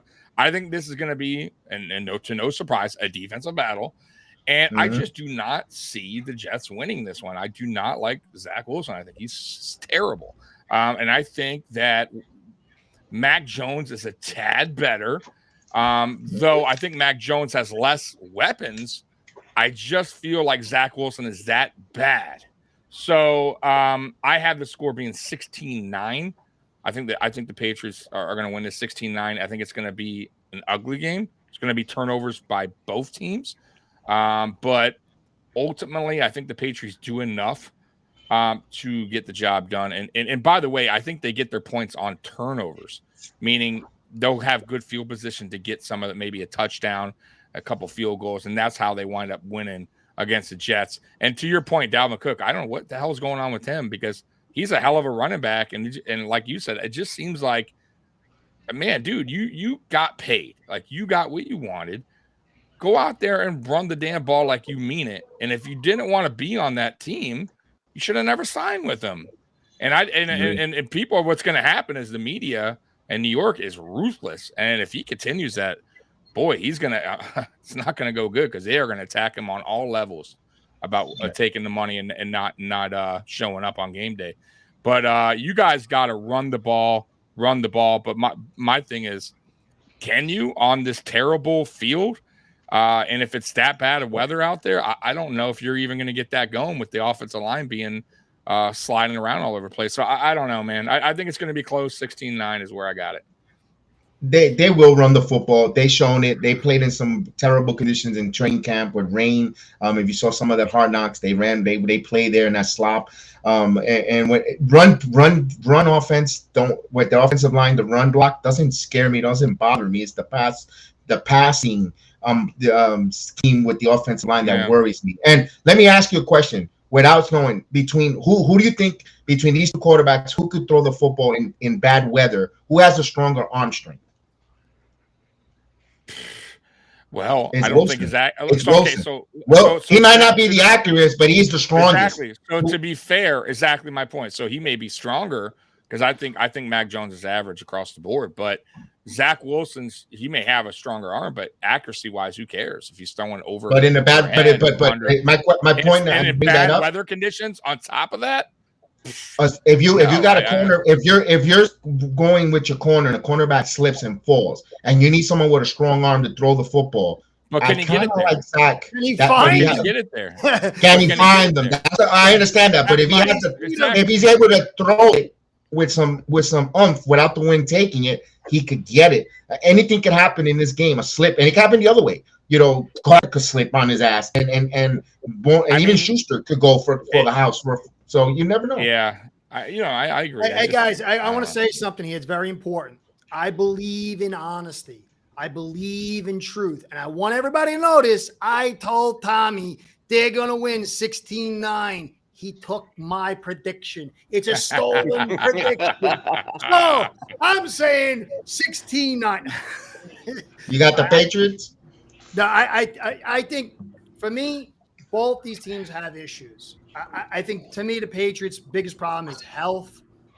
But if you lay it all out, Mac Jones is a way better quarterback than Zach Wilson. Not more talented anyway.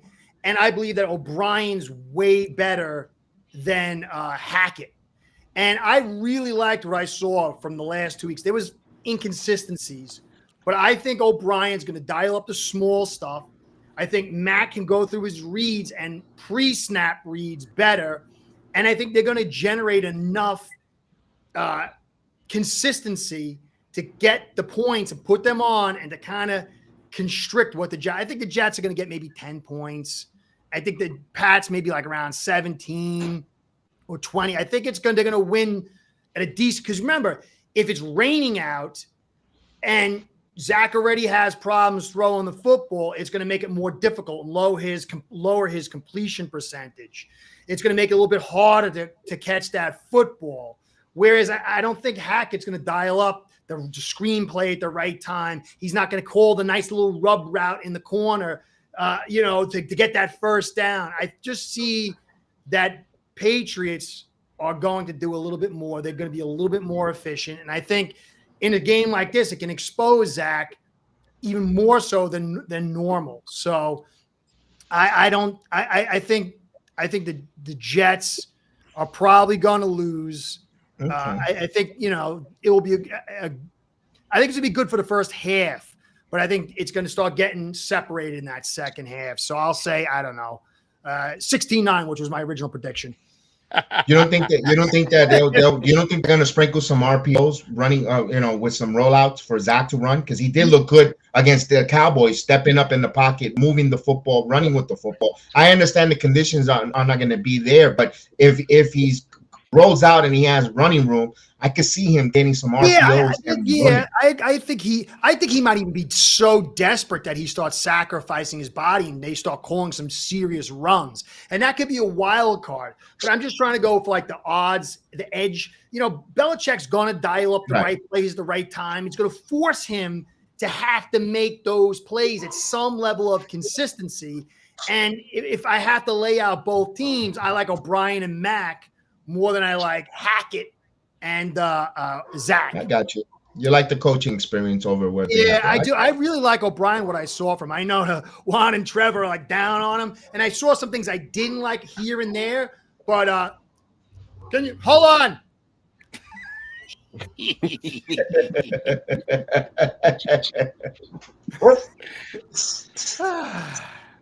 Anyway, so I'd have to go on that route.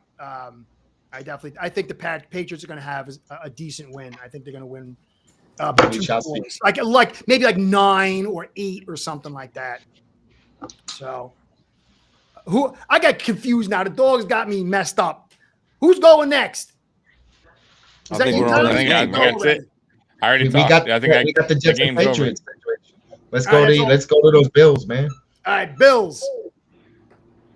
Tommy, from what I'm told, you're a Bills fan. I don't know if that's true. I think by the stuff in the background, you might be. We'll go to you first. I think it's going to be listen, it all depends on the weather. I think it's probably going to be bad out there, right? I mean, from everything they're saying.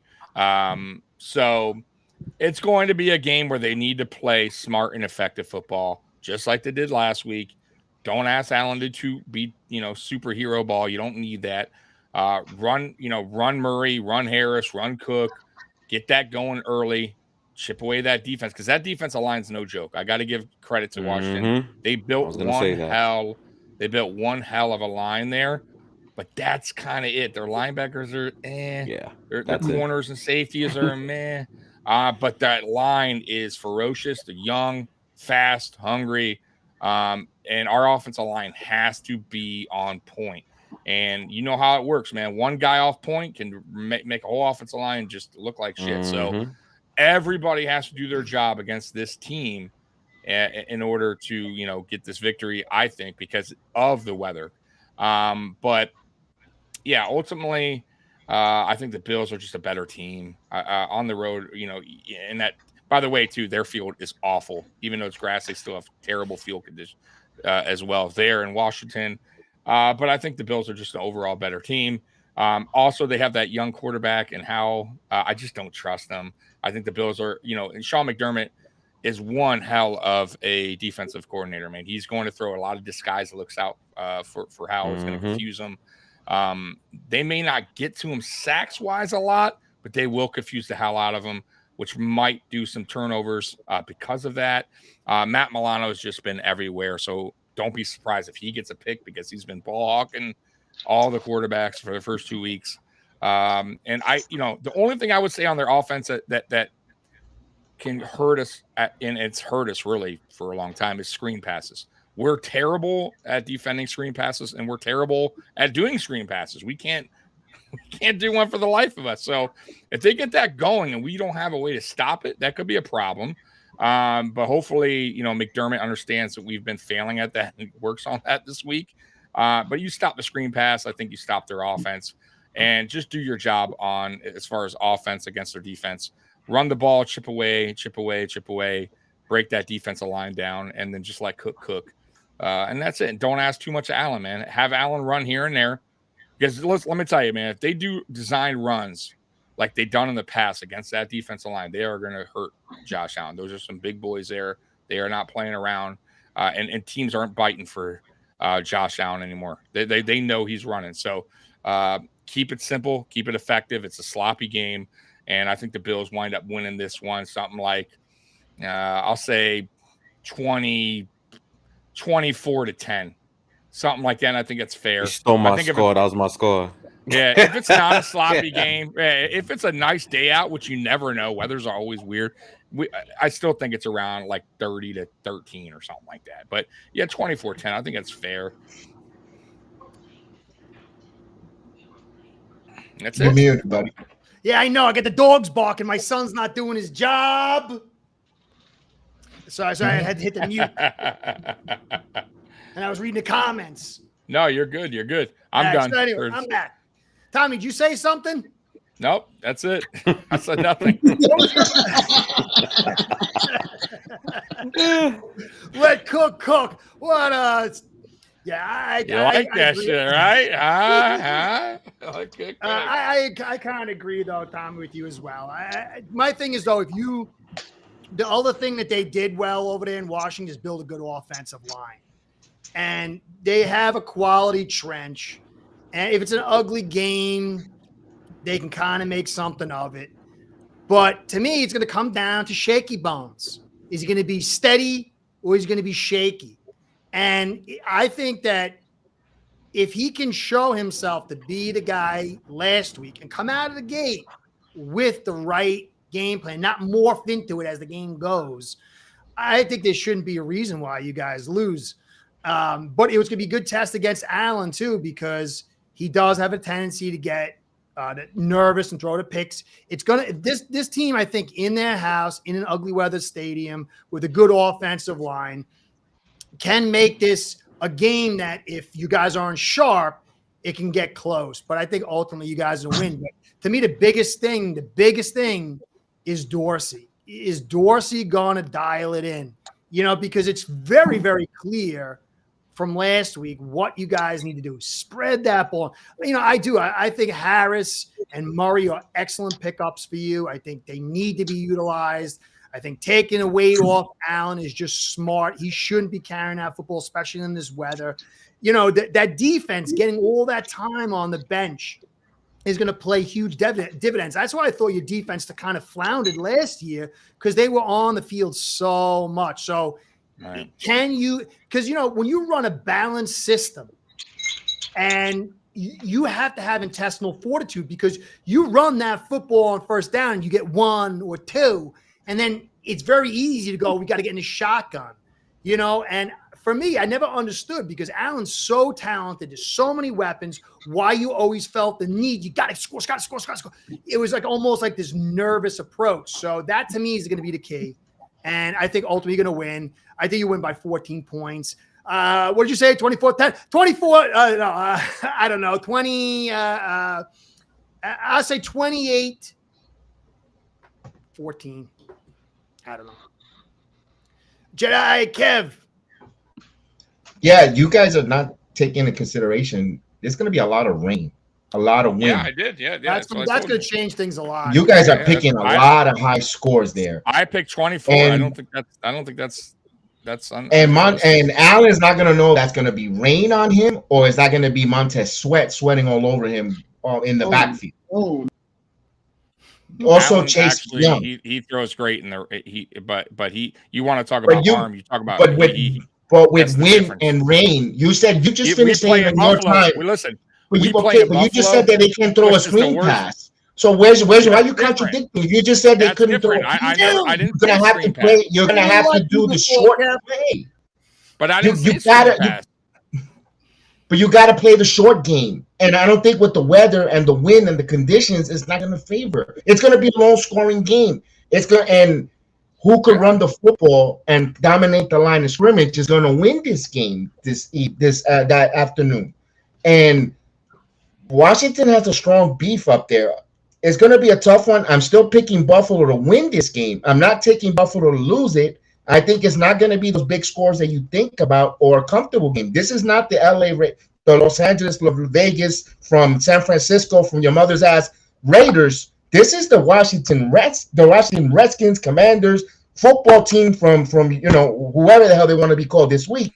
I think Washington is going to play a much competitive game. They have much more 100%. No doubt about it. I never said they weren't. It's gonna, man. That's going to hand you your team their lunch, and you are overrated. I mean, I'm just translating. I don't know. I never said that. No, I never said that.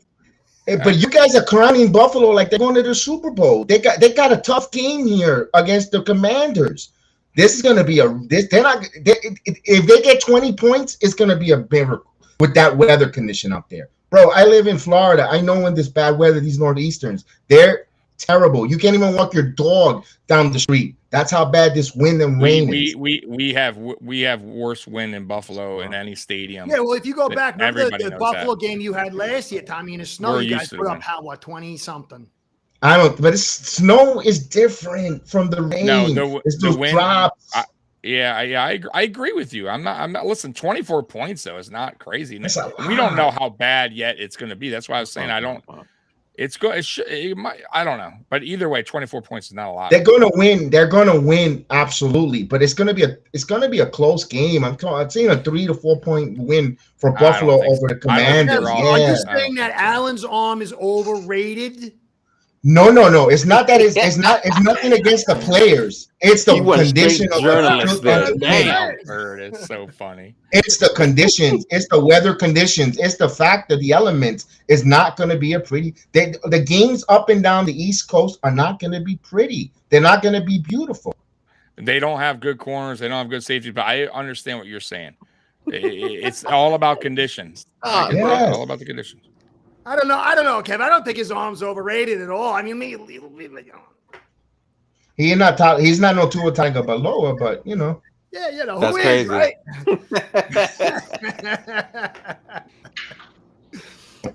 God, he stays healthy. All right. So I want to get serious here now. I want to get very serious. As long as he doesn't go to your doctor that you went to this week, man. I want to take Kev's point and be very serious, Trevor and Juan. Is Allen's arm overrated, and can he, with his little pop gun, have effect in Washington? Let's be serious now. Oh my goodness. Okay. Respect. We're all doing it though. Respecting the Washington's defensive line. I'm 100% with Tommy. With that's it. Like that. If you can get by them, you should be fine. However, I do think that Washington may have a little something with their quarterback, but I do agree that Sean McDermott is going to have something cooking for Sam Howell, 100%. Mm-hmm. She said earlier that he's going to have some welcome to the NFL moments. I believe this will be the day when this happens. Just like Kev's talking about the weather, he's going to have to deal with that weather just as much. So he may not be looking very good in this game at all, but I like 24-10 also. Not trying to steal Tommy's score or anything, but I love the score for that game. It's gonna be ugly. It's gonna be muddy. We may get some defensive touchdowns in here, man. Like that might happen in this game. I might bet on that. Hopefully the rails stay, up and fans don't tumble. True. That stadium definitely is taking some souls. I think that's something else. Guys, I want to say something serious, really, really, really serious. Tell me that's not crazy. The Dolphin fan killed a Patriots fan. Is that true? Yeah, sure. Yeah, it really is. That's insane. They're out of control. The fighting in the stadiums. Did they catch that guy? Oh, pretty sure. But I want to say this, though. It's funny that happened, right? Because Tyreek Hill that same night said that Patriots fan is the worst fans in the NFL. True. But we weren't the ones who murdering. Very bad timing. He must have never been to Philadelphia because those people are awful. Oh, I know. Those people are awful over there. God. Anyways, but sorry. Continue. No. It's your turn, bro. It's your turn. Just cut the hose off. Don't worry about it. I'm nobody. I'm only a guy who can block. No worries. All right. Well, guys, I'll say this is Trevor's last time on my podcast over here. That's so crazy. Everybody knows he's phenomenal. Anyway, let's get on to it's getting late. Let's get on to the last one. Or not. The Super Bowl kind of guys we all know going to Super Bowl, the Miami Dolphins 2-0, taking on the Broncos. We know that this is certainly a platform for them to go to the Super Bowl, and you guys will all kind of understand this. So let's flesh out this concept. Tommy, tell me about my Dolphins and how this is the platform for them to go in the Super Bowl, if you don't mind. Oh God, 10,000 or less words. I think this is a easy win for the Dolphins. I think the Broncos are still just struggling on every phase of the ball. And yeah, I think the Dolphins wind up killing them. I'll be honest with you. I think it's something like 30-13, something like that. I don't think this is close. 30-13. I think that's fair. You're at home. Denver's, man, they look the same. They don't look any different than they did last year, and I just don't like. What do you think? What do you think? Give me the offensive, defensively. Your quick take. What's the good parts and what's the bad parts? Because I thought they were going to be a little. I mean, they only lost by 6 points for 2 games, but do you think that what's the salvation of this team and what's? Yeah, nothing. I think Russell Wilson is a shell of himself. He's okay. He's serviceable, but he's not the future for that team. If they want to get serious in Denver, they need to think about moving on somehow, some way. I don't know what his contract, how they can get out, but they need to figure that out. I'm not saying he's terrible, but I just don't. He's just not what he once was. They gotta eventually come to the realization that they have to move on. They have to find out, or maybe even draft a quarterback, and let him sit one more year behind Russell Wilson. That's fine, because you're not going anywhere anyways with Russell Wilson. I don't think for the next, however as long his contract is. So maybe they should do that. Draft a quarterback, let him sit 1 year behind Russell, and do that. But I just don't think they have enough firepower, man. I don't think they have enough firepower offensively or defensively to keep up with you guys. Yeah, I just don't. I think you guys, even without Waddle being in, by the way, Waddle is not playing, Curtis. I heard you say it earlier. He has been already ruled out. Oh, he's been ruled out. The last time I looked, they said he was questionable. No, yeah, he's ruled out. So I do believe that the Dolphins are going to run the ball, effectively against that defense as well. Hill is going to have probably a huge game. And that's it. I just don't see a chance in hell that Denver wins, man, unless somehow, some way they knock 2 out. And even then, I still think it's close, and the Dolphins win. Scott, you stole my thunder. You definitely get it. All right, stole my thunder. Oh, man. So, Kev, let's piggyback on what Tommy was saying, how the Dolphins are going to begin their Super Bowl run by beating the Broncos. Never said that. Never said that. You said that. You didn't deny Never it. The Super Bowl and Dolphins in the same breath. You agreed, Tommy. But once I know again, Bills fans here, so you can't I like how you avoided the Dolphins didn't win a playoff game since 2000. It was somewhere earlier. You guys got to get. What? Yeah, right. So. You're breaking up, Tommy. Guys, Tommy's breaking up. Yeah. Scott took a little bit. Scott Barkley took a little bit of my thunder there. This is going to be the Dolphins' home opener. Now, with the home opener, especially tonight, there's a lot of pantry. Listen, I live in Orlando. I've got family in Miami. I've been to Club Space. I've been to all those different places in my time. My point is, there's going to be a lot of partying going on for the Miami Dolphins, getting ready for the home opener. This is a typical hiccup game, a trap game. I think the Dolphins lose this game at home. We got an upset alert. Upset alert, Tommy. What do I do with the? Hey, I've been giving you I gave you flowers 2-0. I gave you 2-0, and those were 2 road games, and they're gonna be now confident. I'm coming home. We're 2-0. This is a perfect trap game. Wilson, by the way, he's gonna get a kicker in on his coming in next season. And dude, I think he has 2 more years left on his deal where it's going to be a major cap hit. So Denver's not moving off from Russell Wilson. They're stuck with him. They don't have to necessarily move off, but they could draft a quarterback and let him. They could draft a quarterback, but he's going to be playing for there.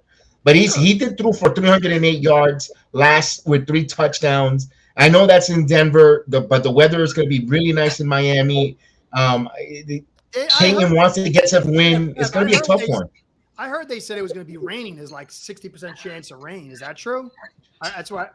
Listen, when you got to be 80% to 90% of rain before it even drizzles, because the weatherman always says chance of rain and never freaking rains in Florida or Central Florida. That's only at 3 o'clock. Yeah, only at 3 o'clock in the afternoon. If it rains, it's going to rain for 25 minutes and then it just dries out or goes away. That is true. So I don't think it's going to get rain. They're not going to get rained on in September. We're kind of entering our.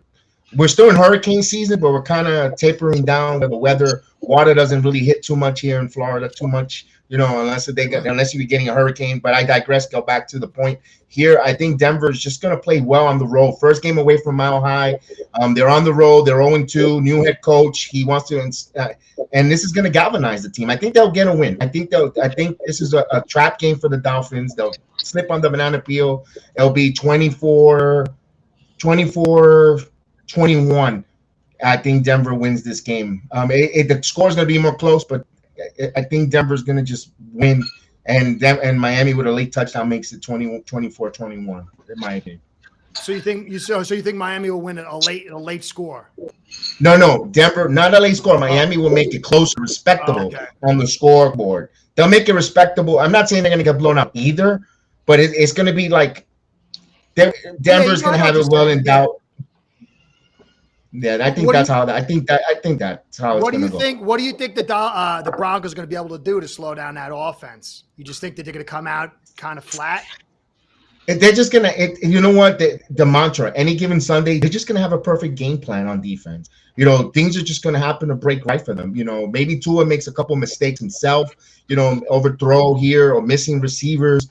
Maybe, now, of course, with no Waddle, maybe double team Tyreek. I know they got more weapons on the offense, but maybe that's a game plan that maybe Denver feels confidence that they have, we have a chance and inspiration or some. Just again, tonight is a big key. If the Dolphins don't get their asses at home to sleep early, not partying, because Miami is a party haven.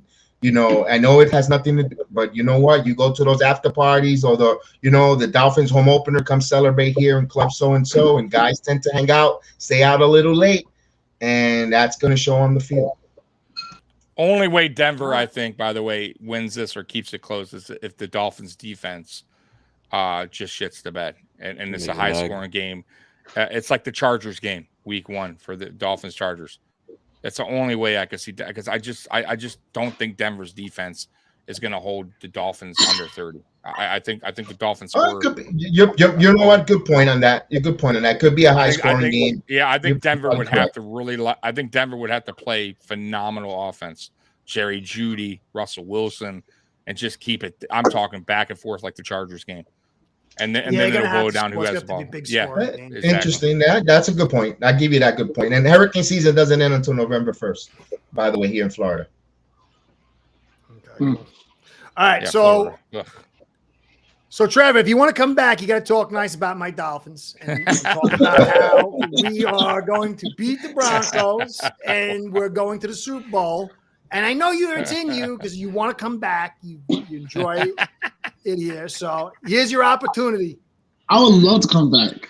And I'm going to say that, the Dolphins probably win this game, but Super Bowl, I don't know about that. But anyway, in all seriousness, I do understand where Kevin's coming from as far as the trap game. I was thinking that as well. But then the last two games, especially the last game, Denver's defense has gotten worse every single game. And I'm not going to lie to you. Yep. Well, he's going to lie. He's not going to lie. I guess he did lie. I guess he lied to I guess he wanted to leave to lie. I didn't kick him out. Wow. Didn't kick, but there I let you back. Wow. Right, before you go, hey, Pride, thanks, brother. I appreciate it. Hey, Curtis, I'm here. Don't worry. I needed you. I was getting surrounded by all these Bills fans. Thanks for showing up. So Trevor, thanks for your deep football knowledge. Now let's go. Juan, how about you? No, I'm going. I didn't finish. I got cut off. I think Miami will win this game. Oh, okay, good man. I don't trust. Not only do I not trust the Broncos defense, I don't trust Sean Payton at all. I think in the last couple of games, it's been very. That's a great point. Yeah, he's been very, very questionable play calling. Like, I'm not gonna lie to you, which put themselves behind the 8-ball because that's two games they should have won. At the end of the day, I mean, granted the defense is bad, but this coaching. At the end of the day, there's a lot of coaching blunders with him lately. So I'm not too sure, but I'm gonna go with Miami to win this game. I'm gonna say it should be close. I think they keep it close. I mean, at the end of the day, yeah, I'm going to Miami win this game pretty close. Maybe like 21 to like 14. Like that, yeah. Damn, so you respect. What'd you say? 35-14? That's a low scoring game. That is a low score. What'd you say, guy? I'm sorry, I didn't hear you. That's a great defensive game. Yeah. What'd you say? Trevor? 21-14, but I think that they'll figure it out. I mean, I think they can't get any worse than they were last year, but I think that it's gonna slow it down a little bit. I think it's kind of a trap game for them. I think Miami will win this game, but I just don't trust Sean Payton. I really don't.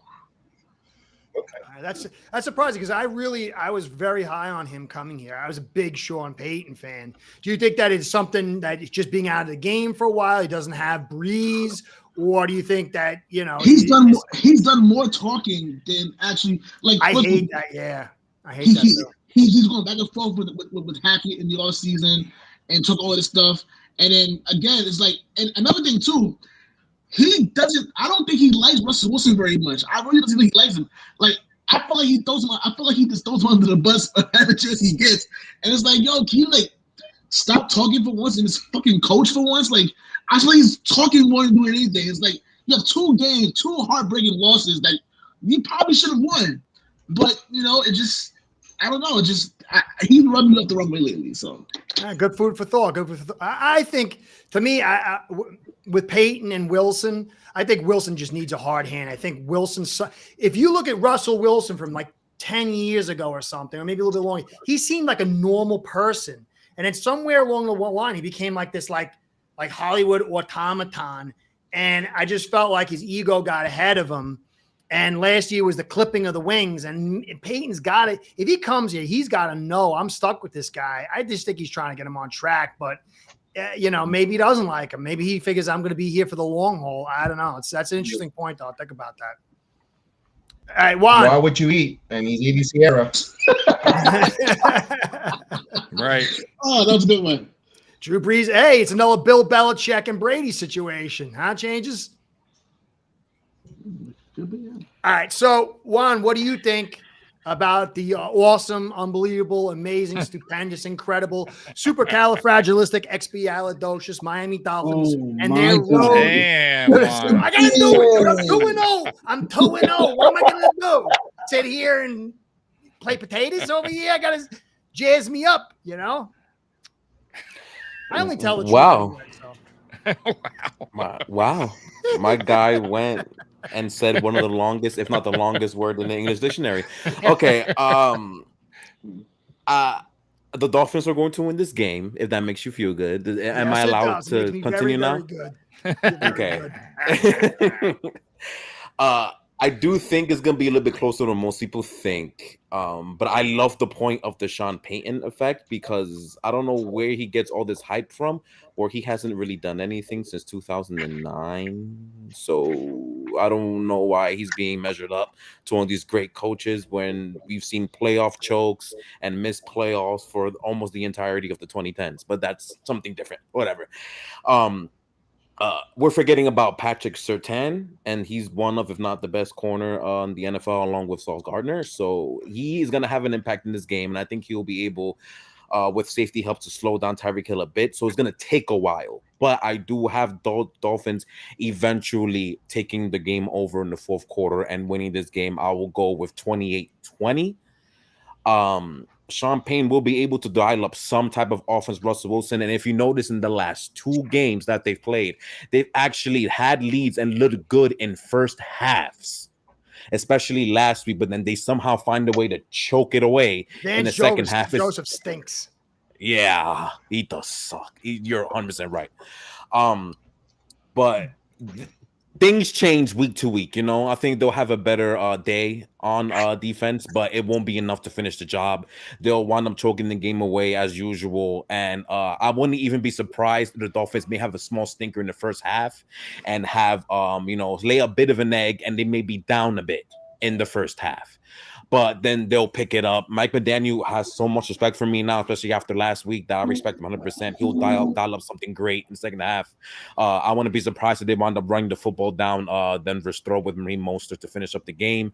And they take the game 28-20. Not like they may be down, but if people who bet, that might be the perfect time to live bet the Dolphins in halftime and win some money. So I love the Dolphins winning this game. The score will be a little close, but it won't be really close.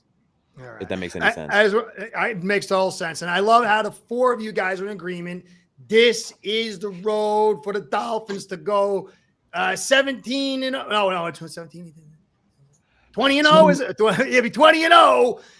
So I like how we're all in unison here. 20 and 0. Yeah, on Madden. You want to keep that right? Thank you. You want to keep that to yourself? Go right ahead, man. So I want to say, God's child, thank you. Dolphins versus Eagles for the Ace Ventura Super Bowl. Laces out, Marino. Thank you, brother. I appreciate that. Oh, my goodness. I was going to say something. I think it's good for me. I'm just, I like to play. But I usually am the guy who's, I take the evaluator standpoint. I try to take a coach's standpoint. So I see ghosts everywhere.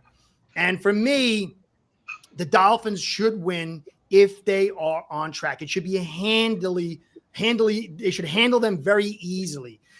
If there is rain and there is wind, I think that's a mitigating factor. If Waddle's not in, you'll have the Chosen and Barrios and Hill. If they could take Hill away, and then it will, for me, my man Tehran is coming in, and that's a big, big, big point. That is. And they're going to be able to flow the protection down the line. I don't think Denver's got the kind of guys to really take advantage of things, except for maybe on Jackson on the end, but he's going to get a lot of help and stuff.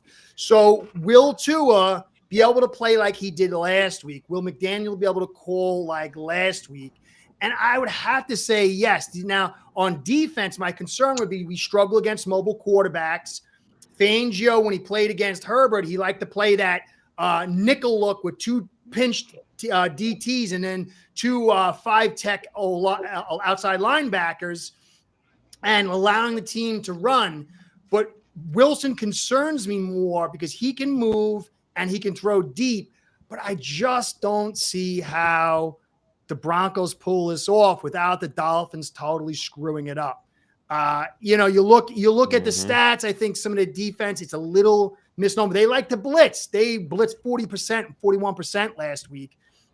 And this year, Tua is getting blitzed more than last year he got blitzed. I forgot what it was. It was one of the 32nd in the league, but he's already got 31 blitzes, and he's shown he can beat those blitzes. It just can't get there quick enough.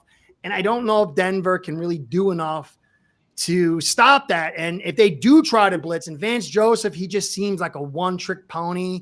If he's got the talent, he could be okay. I do believe Peyton and Wilson will put points on because we got Eli Apple, and he's a rotten apple. So I think they'll get some points on us. I think it will be a shootout to a certain point, but there's no way the Dolphins should. Speaking of shootout, the comment section is looking kind of frisky right now. We're not trying to have a death like last week. Guys, I can't talk and look at this thing, huh? A second. Miami 2-10. Scott, you've been kicked out. JB, sure, don't do that. You've been kicked out. Everybody's kicked out. Only the people who believe Dolphins are going 20. No, I'm not kidding. What do you got over here? Answer this seriously. We would still lead the series all time. We blanketed your sad Bills in the 70s, 20-0. Who cares about it? Last dozen games. Sometimes, the truth hurts. No, I don't know. We'll see. We'll see about that. To me, I think we dominated in the 90s, by the way. But okay. That's what I'm saying. Well, we're talking about going out again, Tommy. We want to go back and going out again, Tommy. Anyways, guys, I think the Dolphins should win by 10 points. I think they'll win by 10 points. I think it's going to be a little close. I think there could be a point where it's like Dolphins are close, and then just like kind of Jedi Kev said, Huza says they'll come back and it'll be like a shootout maybe in the second half. I think the Dolphins definitely should win. And if they don't, they screw it up. But I just don't want them. It could be a trap game. I edited Jimmy Bourbon over at I agree with Things that. News, and he said he worried about the trap game. Except this team's so bad, I would be more concerned if this was a division opponent. But I think we win. I'll say. Tommy, what'd you tell me before? 27. 21 or something like that. 34. So I think that would be wrapping it all up. Did I miss any good comments over here? Typical Dolphin. I got to. What else am I going to do? What am I going to do? You know how many times I said the perfect season in Dan Marino over the last 20 years? I got PTSD, dude. What are you living in the past? So here we go. My thing says, number 4, after week 3 preview, Trevor going last. I'll ask who has them and who's got. Oh yeah, Epic Rants. Who's got? I have nothing this weekend. That part I was supposed to do beforehand. Trevor, no Epic Rant. Oh yeah, I have an Epic Rant. Oh yeah, I do. I mean, does anybody else have one before Trevor goes? Because I don't got. Nope. One. You got one, Jedi, this weekend? I do have a Epic Rant. All right, so there you go. Put it on. There, go ahead. My Epic Rant. You're supposed to. I understand. You're an analyst. You're supposed to call it fair on Thursday Night Football. But the trashing of the damn quarterback. We all know he's garbage in Zach Wilson. But to hear Richard Sherman and all the other bozos on the prime broadcast just totally rant and go out and just totally destroy Zach Wilson. What are we doing here? Because he was the one, and I love these guys. I love these guys that they want to trash. And meanwhile, when they were playing themselves, Richard Sherman, you couldn't say anything negative about Richard Sherman, and he would have his panties in a bunch when he's playing. But now he has no problem. He tends to forget that he was the one that used to play before. He was the one that got upset when he had a problem with Brady that he says, "Who are you?" And he's like, "Oh, it's they went back and forth." I have a problem with that. You could criticize, but damn, you all totally crapped on the poor kid. It's like, what are we doing here? I mean, really? It just totally, to me, it was so off-putting. And I know being a Jet homer, whatever the case, you want to call me a Jet homer, Jet lover, whatever the case is. But damn, man, give the kid a freaking bone, man. I mean, telling me he sucks, we know that. But damn, man, you're really shitting on a national televised game on the Giants broadcast, by the way. Can we at least, could you at least talk about the damn Giants? Barkley, Daniel Jones. Oh, we got to hear about Zach Wilson. I was like, man, I keep rolling my eyes, man. That was my rapid rant. That was my rant with the broadcast there. I gotta figure out how to get you off this thing here. Hold on. Oh my God. That was lucky. That was lucky. Good job. I agree. I just want to say I agree. I really wanted your Jets. I wanted all 4 of these AFC East teams to do well this season. I really wanted whoever came out of this division to battle against a really good team. I was actually excited about the Jets, and I was excited about the Patriots. I wanted this to be a classic, the most epic AFC East season. I think it sucks that Rodgers went down. I think it sucks that the Patriots got all their injuries. And I do think it's, look, I'm not a big fan of Zach Wilson, but I think it sucks that you do need to turn. Why are you even talking about the Jets in a Giants game? So I agree with you there. And I feel bad because one of my best friends is a Jets fan. And he just had this whole thing I'm not going to believe this year. I'm not going to. And then a couple of days before week 1, he's like, I think I'm wrong. I think I believe. And he hasn't talked to me since. And it's a terrible feeling, man. And it sucks that, it's very hard to stick with your team at this point. Don't put these teams down. Anyway, so, all right. So, Trevor, I got to put you on your rant is coming up. I just want to get everybody know Trevor's going to rant at the Miami Dolphins. He's becoming a Dolphins fan. He's turning to the Patriots. So I just want everyone to know that that's what's going down. It's a conversion process here, guys. So be gentle. No. First of all, I want to say thank you. First of all, I think what we do here, as far as being independent media, is so important because there's more than one voice than your typical mainstream media. And Kev brought up a great point. And I love his rant because it pretty much ties into mine. Mainstream sports media sucks. It fucking sucks. Now, unfortunately, this week's been injuries galore. Unfortunately, you have Nick Chubb getting injured on Monday Night Football, which is great because, it's good that his injury isn't as bad as you thought it was going to be. It's a torn MCL. He'll be back in eight months, which is great. I thought it would be much worse than that for him. Trayvon Diggs got hurt in practice, torn ACL, which is terrible. He's been playing so well. And the reason why I say that mainstream media sucks, because in New York, I'm not gonna lie to you, New York sports media can be very hit or miss at times. I listen to it. I want to work. One person in New York sports media I cannot stand, Bart Scott. Bart Scott fucking sucks. He's a piece of garbage. As a player, he was okay, decent player. He sucks. Talks a lot, but he is a piece of work. Bad take after bad take after bad take. He said a lot of the stupid shit. I'm like, yo, what are you doing? Like, what are you saying? He was the first take the other day, and they were talking about, the Trayvon situation. We got hurt, ACL. And he tried to make a joke about it, saying, oh, well, how the Cowboys are. How Steelers always says, the action's waiting to happen. Now, why the fuck would you say that about Trayvon Diggs tearing ACL on practice court? It was tasteless. And then he tried to be funny. Stephen A. and Ryan Clark was looking at him like, yo, come on, bro, what are you doing? Then he gets destroyed on Twitter, X, what I'm gonna fucking call it. Stephon Diggs obviously trying to defend his brother. And told him, you're a clown. Everyone clowning him. He was a backpedal saying that, I wasn't making fun of him. It's tragic. He was trying to be funny, and always, and you were wrong. It was stupid. It was a terrible, terrible joke. It was a terrible thing to say. Just man up and say, oh, I'm sorry, keep it moving. But no, you want to backpedal. He said, oh, the only thing you were fucking famous for is can't wait. Ooh, I was like 15 years ago. Jeff Bezos don't even care about that anymore. Whatever. Like, Bart Scott is garbage. He should be off sports media in general. He do anything but skip my fucking TV and radio, please. Fuck Bart Scott. I'm done. And that's why they say they can't win and got his ass off of WFAN radio. They gave him afternoon drive, and he was atrocious with Maggie Craig and the other idiot Carlin. They got rid of them because they were terrible. He was terrible on the radio.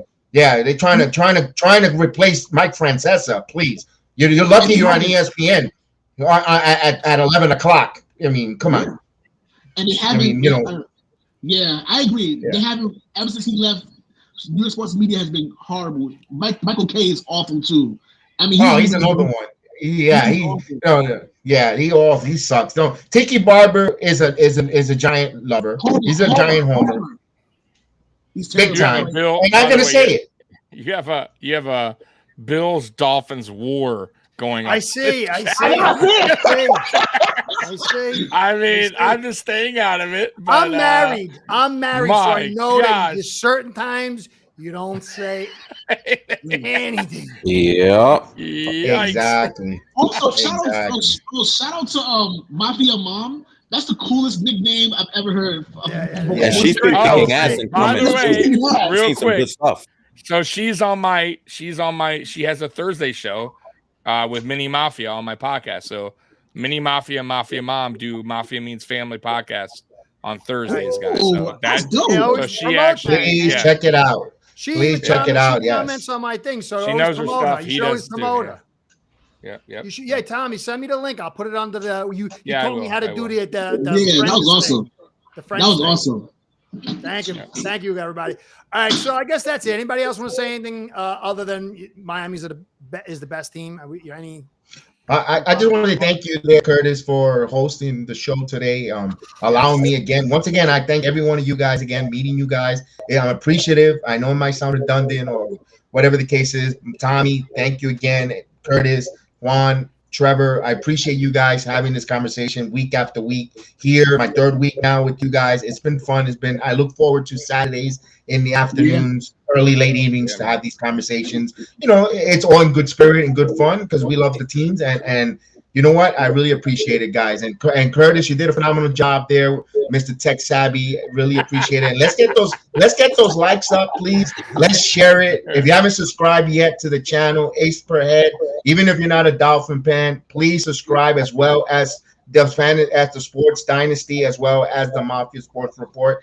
Please subscribe because we need that. We need your subscriptions. We need you to help so we can continue to put content out and meet other fan base, other group, and join us, and make this AFC East roundtable grow and reach out there. Let's like Trevor said, we're underground, not mainstream, but you know what? We have a voice. And the more people you bring to help support us, the more our voice gets louder, and we'll continue to have fun. And we may not be perfect. Who cares? We're having fun. And that's the end of the game. And we thank you guys for giving us the opportunity and the time and allowing us to bring these takes to you into your living room. And again, Curtis, thank you again. I appreciate it. No, I thank you. I mean, I know I'm a tech idiot. I'm a bit of a monkey, so I thank you for putting up with me. I appreciate all that stuff. And I say, I mean, honestly, I'm pretty honest in real life. And guys, all these guys here, all you guys, I would actually hang out with. I think you're really good people. I think everything I see from you is very respectful, intelligent, honest, and amiable. Tommy's my brother over there, and you guys are awesome too. So I'm really grateful for everything you guys do. I really enjoy it. I want to say one thing too, real quick, and Curtis is a newbie when it comes to live, guys. So he's gonna get better. He's gonna continue doing the AFC Shakedown when it's his turn. I don't want to hear it. Curtis, you did a good job today. But I will say this: I hope everyone's learned their lesson as far as the NFL is a long ass season. And if you all jump on your team right away and say, we're terrible, he's awful, that's it. Look how seasons go. Many, like, especially if you're listening to other media, the national media, week 7, they'll say, this team's the hottest team and they're going to Super Bowl. And the next thing you know, that team starts to sink, right? As the season goes on, injuries, like things happen. And that's what I'm saying is like, sometimes when you get a little bit overboard, like your team's the best team, my team, bro, it's a long season. You guys saw what the Dolphins did last year, saw what the Jets did. You saw what many teams do, right? And it's about how you finish the season, how you go into the playoffs, and that's it. And the Chiefs, to their credit, I've heard many people, national media especially, dog on them when they had some bad games in the previous years and they go on and win a Super Bowl, 2 of them. So you listen. Don't listen to the outside. If you want to believe your team sucks, and it's on you. If you want to believe your team has a fighting chance, and that's on you as well. But it's a long season, guys. So buckle up and get ready because it's going to be fun. I know some teams just plain old suck. There's nothing you can do about that. But I think this AFC East, guys, is a tough one. And regardless of even if the Patriots aren't the best on offense, they have something going for them defensively. Same with the Jets right now. They are a tough out, man. And the Dolphins are Going to the Super Bowl. Say it, Tommy. Say it. Your defense is shaky for me. I'm gonna be honest with you right now. Your defense is a little shaky, but I think this is a great division. This is a great show, and I love it. And we're gonna keep this thing going, man. All right, cool. Yeah. Anybody else? Anybody else have any fun stuff? I can't wait. I can't wait when we all get together in live in a location. Yeah, maybe on vacation and do it live and have a group where you guys in the chat, instead of being in the chat, you're there in that'd be right great. there in a location in a brewery somewhere. Who knows? But man, Ooh, I like that. Let's do this. Yeah. Hey, you gotta put it out there. Speak it to existence. Put it out there. But we need supporters. We need subscribers. We need you guys to support the program. That's right. Subscribe no matter on whose channel it is. Come on in. Even if you're, if it's the Jets and it's full of Buffalo Bill fans in the comments, who cares? You're supporting. You're coming to support. And next week, wherever channel we're on, and we're on the Sports Dynasty, the Bills Mafia, the Jedi Network, come on in and say hello. Even if you come in for a quick wait. hello, I forgot. I was supposed to write it down. I forgot. Guys, I'm hearing the voice of Tommy. Let everybody know where they can find you. Yeah, so Mafia Sports Everybody Report. say what your thing is. The thing they go to that's find fine. So Mafia Sports Report right above says right there. By the way, next weekend, guys, it will be on Mafia Sports Report at 6 o'clock. The time never, ever, ever changes, guys. If it does, I'll announce it. But it's always at 6 o'clock Eastern time on Saturdays. And next weekend, it will be on my channel, Mafia Sports Report. And then we're back to Jedi Kev, and then we're back to Curtis the following week. So, 6 o'clock Saturdays and Mafia Sports Report on YouTube. Jedi Kev, where can they find you besides in Star Wars? Well, in a galaxy far, far away, it's the Sports Jedi Network. I do a lot of watch-alongs, and now we're gonna have the Bills. I'm not the Bills, the Patriots and the Jets game tomorrow live. We'll be doing the watch along. We'll have as well. We cover wrestling, MMA. Of course, next week WWE. We're gonna have the wrestling watch along. Monday Night Raw, MMA with Austin and Chef Dan, and of course the Giants football and baseball. Baseball season is over, but and then the Knicks basketball is coming up. So we do a lot of the live sports watch alongs. We like to hear people in the chat. Listen, I do the watch along because I would be sitting on my couch arguing with my dog, and you know what? Instead of arguing with dog, I go on and argue with or go back and forth with people in the comments. And well, what did you see? What you don't see? So that's why I like to do a lot of watch-alongs there. So yeah, come on in, say hello. I know Scott loves to come on and say hello, and I really appreciate it. Scott, I really appreciate you coming over and saying hi. And I hope we continue to see each other across everyone's platform. That's what we want here. So thank you. So by the way, real quick, guys, because I see it in the chat. All the channel links is in Curtis's homepage and in my homepage and in Jedi Kev's homepage. So they're all there. So if you go to the homepage on YouTube of Ace Per Head, you're going to see Sports Dynasty. You're going to see Mafia Sports Report. You're going to see Jedi Kev. So you'll see all that. Just click it and then just follow it. That's it. Hit the notification bell. So really that simple, man. Cool. Juan and Trevor, yeah, by the way, Scott, they kept asking me what time Mafia Mom did too, because accidentally Curtis put it for 1:06 a.m. in the morning. So, it's a 6 o'clock, guys, all the time. Me. Never at 1 a.m. Okay, I promise. Me.